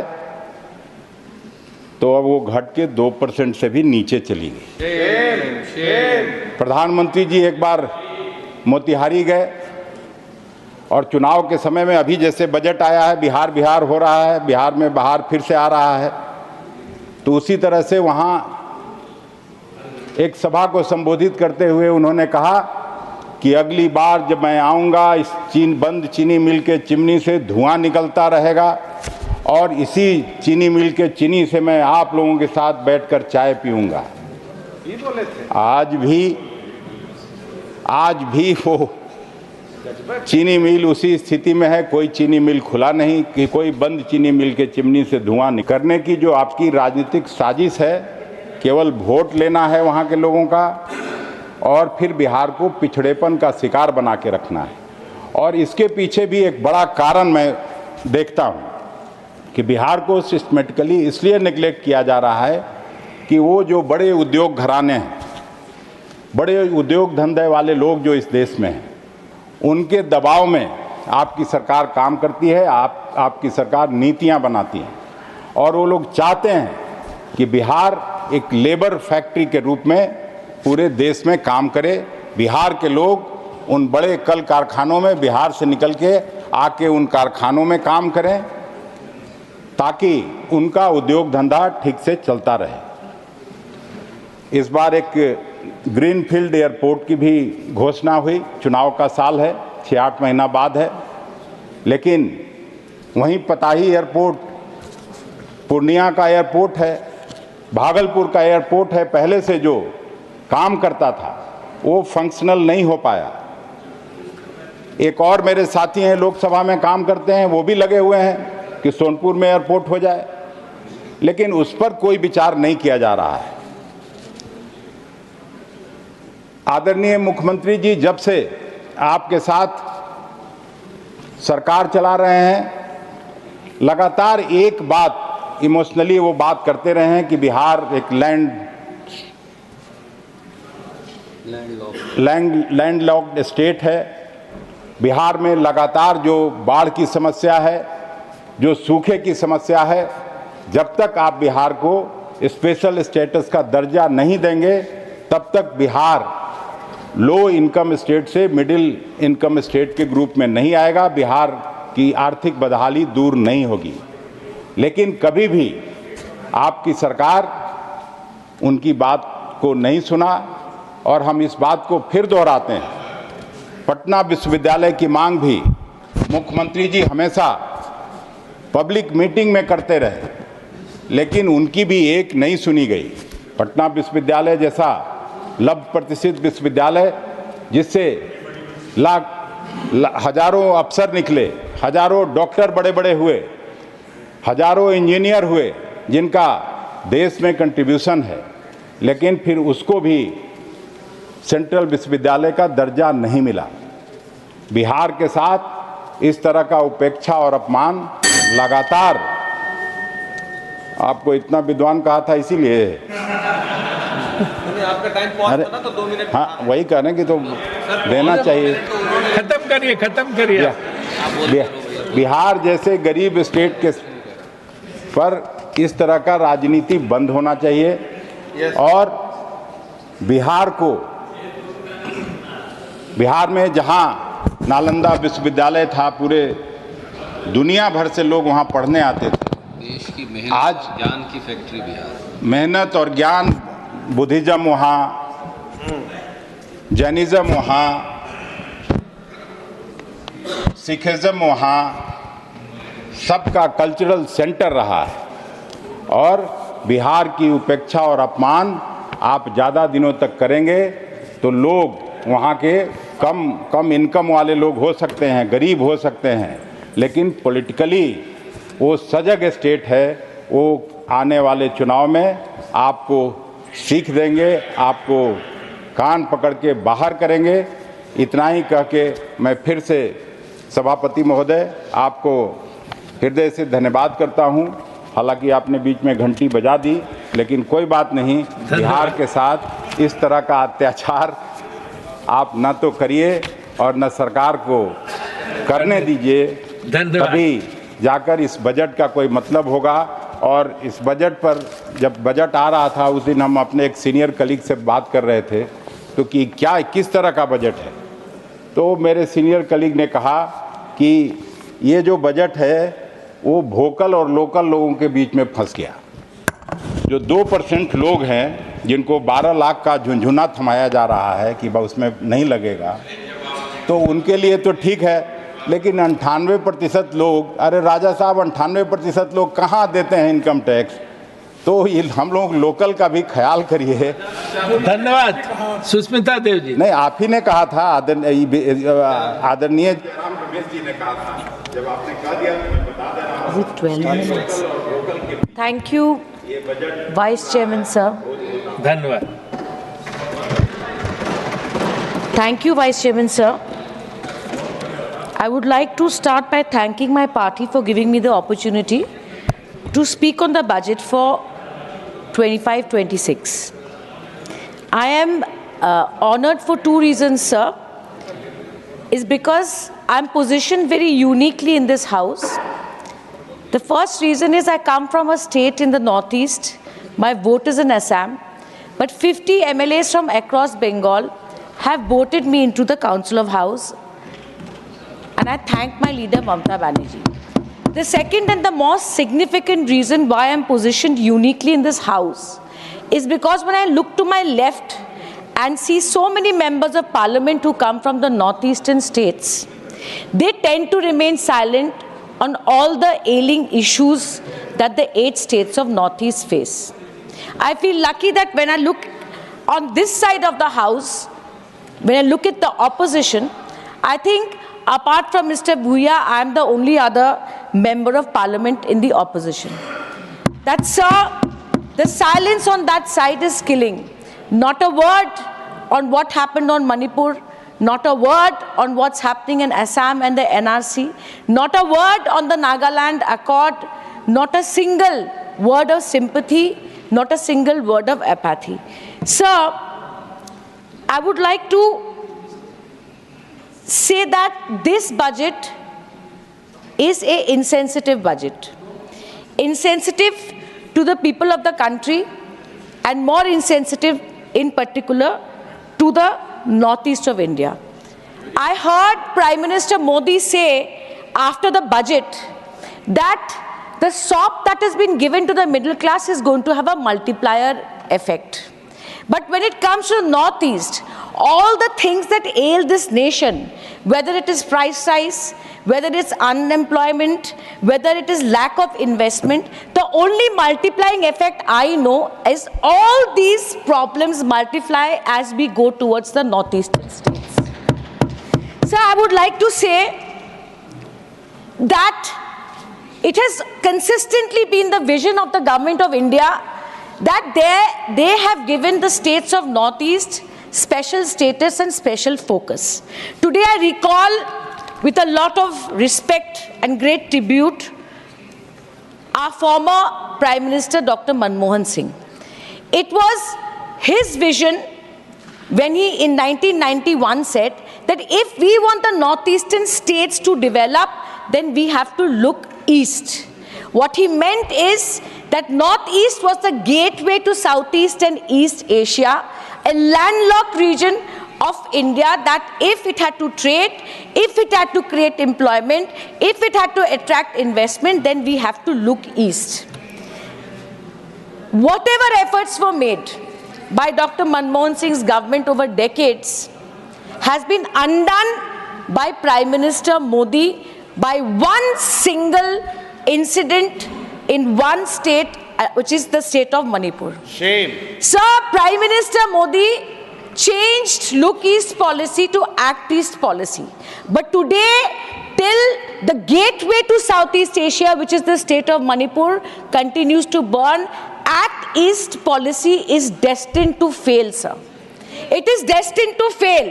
And I would like to say that today, our security concerns with China, the political situation in Myanmar, the political situation in Bangladesh, I can tell you with great surety that the prospects of the economy of the northeastern states growing is rather dismal. I heard the Honorable Finance Minister talk about Bihar. I heard the Honorable Prime Minister talk about the middle class with the Delhi elections which were due. But I never once heard the name of Manipur from the Finance Minister, where 60,000 people have been displaced, where hundreds of people have been murdered and butchered and women raped and children who are out of schools. Thousands have fled from Manipur to different parts of India, sir. Whether it is Calcutta, whether it is Assam, whether it is Delhi. Today, sir, what the Finance Minister should have said is not just Bihar, but she should have promised a comprehensive package for the rehabilitation of Manipur, which she did not. There should have been a comprehensive package, because what happens to Manipur impacts all the northeastern states. Today we cannot accept just the resignation of the Chief Minister as a solution to Manipur. And if the Manipur tapes are investigated, we will see and we will find out, and we want to know if it was state-sponsored mayhem that was created in Manipur, sir. Sir, I come to the cuts in the budget. The non-lapsable central pool for funds pool of resources has been slashed by 30%. The Northeast Special Infrastructure Development Schemes have been slashed by 39%. Special Development Packages slashed by 28.8%. PM Divine Development Initiative for Northeast slashed by 36%. Sir, grants to autonomous councils slashed by 96.6%. Ministry of Home Affairs decreased by 45.6%, and I can go on and on and on and on and on. When is this lip service to the northeastern states going to stop? I want to know from the Finance Minister. Madam tells us that now it is not Achhe Din. Nobody knows about Achhe Din, what happened to it. Then we were all hoping for New India. Nobody knows what happened to New India. Now she says our new destination is Viksit Bharat. 2047. I don't think I will be alive in this parliament to see what happens in 2047. Sir, I want to raise an important issue about my own state, the state of Assam. I thank the government for giving us a urea plant. I have no problem with it. But this government has systematically destroyed the public sector enterprises in the state of Assam. 2 paper mills owned by the Hindustan Corporation has been shut down. We heard about Advantage Assam from Honorable Member of Parliament who just spoke before me, and I want to say that more than 50% of the investment that Advantage Assam has attracted are from public sector undertakings and not private investments. Today, we had heard that all the capitals of the northeastern states will be smart cities. Let me give just one example, and Kalita ji is here. One flash flood in Guwahati, and an 8-year-old boy falls from the scooter and gets drowned in the current of water. A flash flood, sir, in Guwahati. I want to say where the FM, the finance minister talks about heal in India and medical tourism. For us in Northeast, medical tourism is having to go for small surgeries, for minimal treatment to Chennai, Kolkata and Delhi. That is medical tourism for us in Northeast. Today you talk about Udan. Sir, I'm pained to say, I'm repeatedly saying in this parliament that I come from a remote area in Assam called Silchar. Not a single route is running from Silchar airport which gives Udan, which is recognized by Udan. I ask myself why. Sir, सबका साथ, सबका विकास बहुत बड़ा slogan है और मैं ये कहना चाहती हूँ, it is a huge slogan, but this government has to realize that without strong states, you cannot have a strong center, sir. When is this government going to realize? When is this government going to realize? And I am pained to say that the finance minister says she will start an index to see that which are the states which are friendly to private investors. I ask her that एक और indicator उसमें लगा दीजिए वित्त मंत्री जी कि the states you deprive, the states you deny, and despite that, the states that thrive like Bengal, add that indicator and you will see that Bengal is ready. That you will see that Mamata Banerjee has succeeded in Bengal not because of Modi government but despite the Modi government.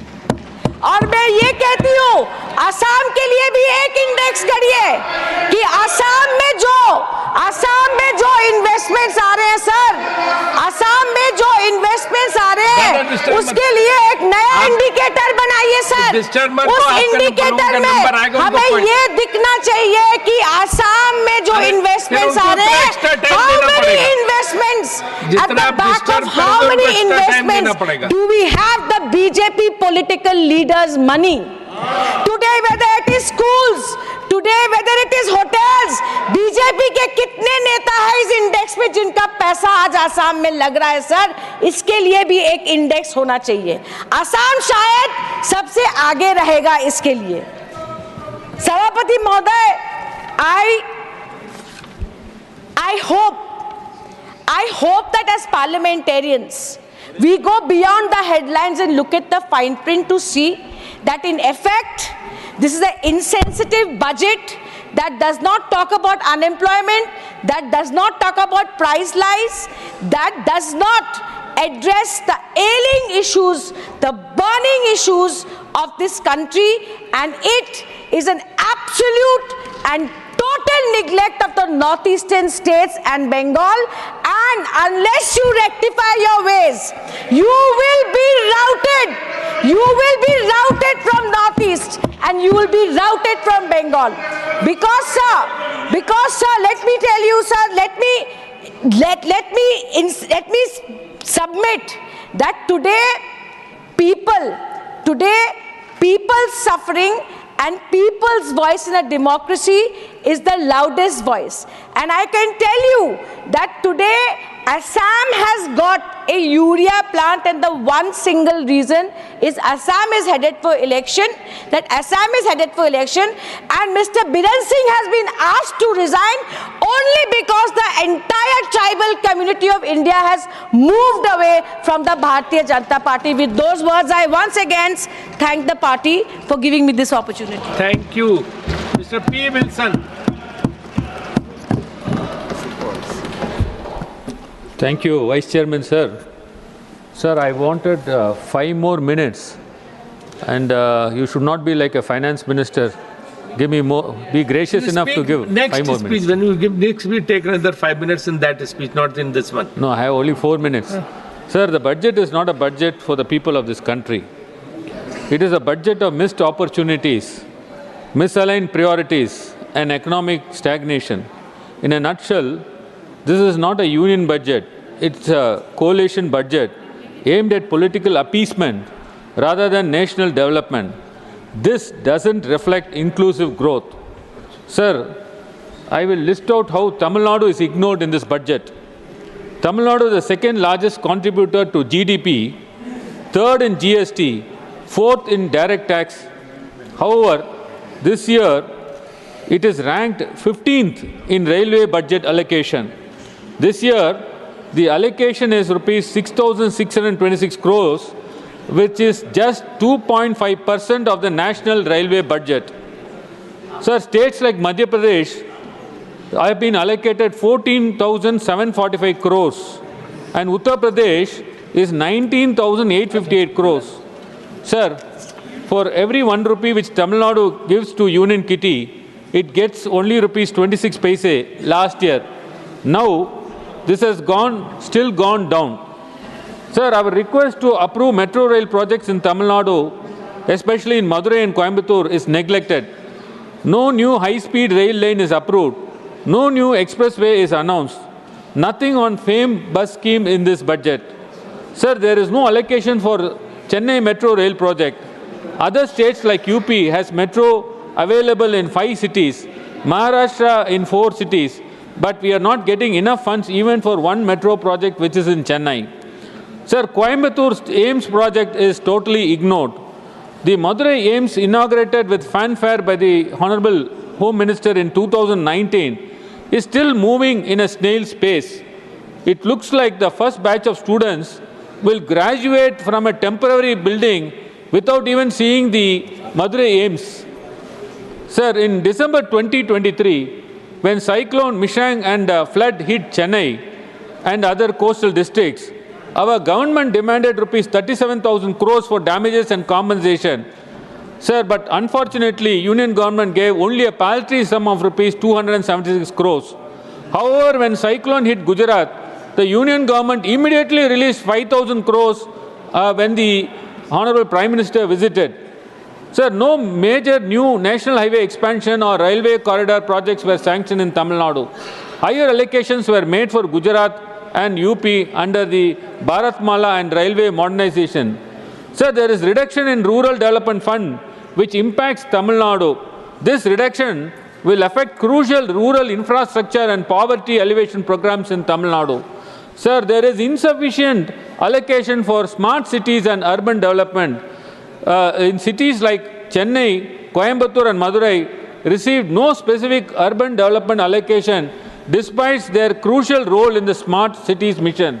Sir, the Chennai-Kanyakumari Industrial Corridor project was not given additional funding despite repeated state requests which will now slow down the industrial and manufacturing sector growth in Tamil Nadu. Sir, there is a disproportionate tax devolution and GST compensation to Tamil Nadu tax share.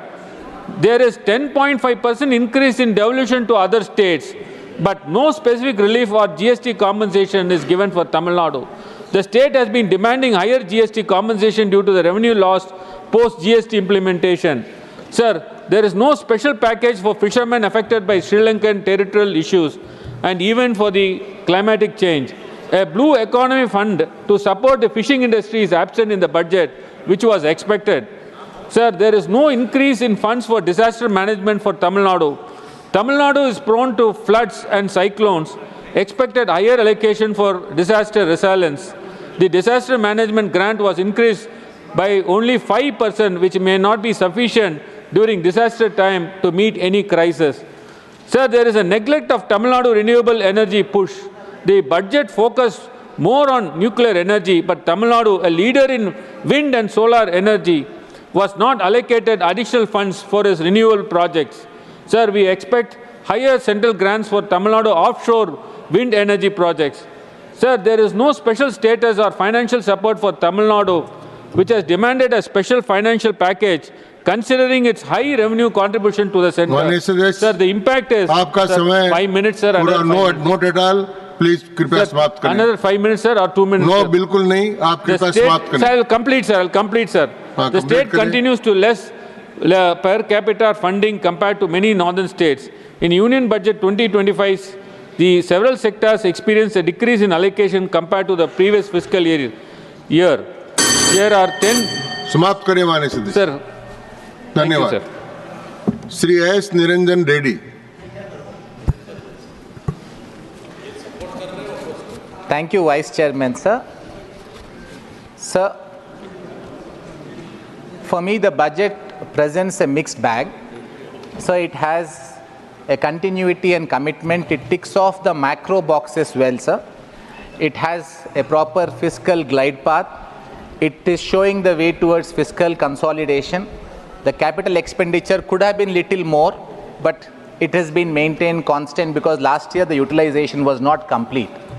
Sir, overall it seems like a sound budget on macro factors, but the budget also has its challenges, sir. If I can take a neutral point of view, sir, the country faces global headwinds in terms of economic prospects. There is a slowdown of global growth. There is a slowdown of global trade. So the government and the finance minister has to confront these challenges. Sir, but when I look at the government trying to stick to fiscal discipline, this is my starting point. I would like to compliment the finance minister and the government. Maybe, sir, it shows some light in relation to the recent Niti Aayog report about some of the states needing to learn something from the center trying to stick to this fiscal discipline. Sir, I may have a few differences with the Honorable Finance Minister with regard to the allocation, but I would like to start by complimenting the government that they have remained fiscally responsible. Sir, the biggest splash the budget makes is in terms of the tax relief that is granted to the middle classes. Sir, all of us welcome it because these are the classes that have been contributing to the direct taxes, which constitute the largest chunk of the revenue that the government gets, sir. But 1 lakh crore rupees is a substantive money, sir. Sir, I would want to buy into the government and the Honorable Finance Minister's belief that this will spur the consumption growth leading to the money funneling back into the economy. But sir, I think the government would have to be mindful. So 1 lakh crores per year is substantive amount, sir. So the total education budget estimate for the next year is 1,28,000 crores. Sir, for the health, it is 99,858 crores. Sir, for Ministry of Electronics and Information Technology, the total budget estimate, sir, is 26,026 crores. Sir, if I were to notionally look at this 1 lakh crores being divided amongst the Education, Health and Ministry of Electronics and Information Technology, it would have meant, sir, if there was no tax cut, I'm just giving a hypothetical, I'm not suggesting there should not be a tax cut, it would have meant 33,000 crores more for education. 1/3 of that amount would have meant that the education sector would have got a 25% jump on the budget estimates that the education department has. 33,000 crores for health, sir, for 1 year would have been a 33% growth of the amounts that would be allotted. Sir, for Ministry of Electronics and Information Technology, which I believe is going to be the engine of driving India's growth tomorrow, sir, the growth would have been 130%. Sir, if we just pause for a minute and look at if this 1 lakh crores could hypothetically be divided amongst these three, sir, the growth and the impetus each of these sectors would have would have been stupendous. But sir, as I mentioned, I would want to be optimistic. Let me buy into the government's vision. Let me buy into the Honorable Minister's vision, Finance Minister's vision, that this will spur consumption growth. I am slightly skeptical, sir, but even if it were to translate into a 50% reality, it would still be worth it because a large section that is contributing to Indian economy is felt rewarded by the government. That sections will feel that the government is listening to them. But it is time that most of that money, and I would appeal to those people who are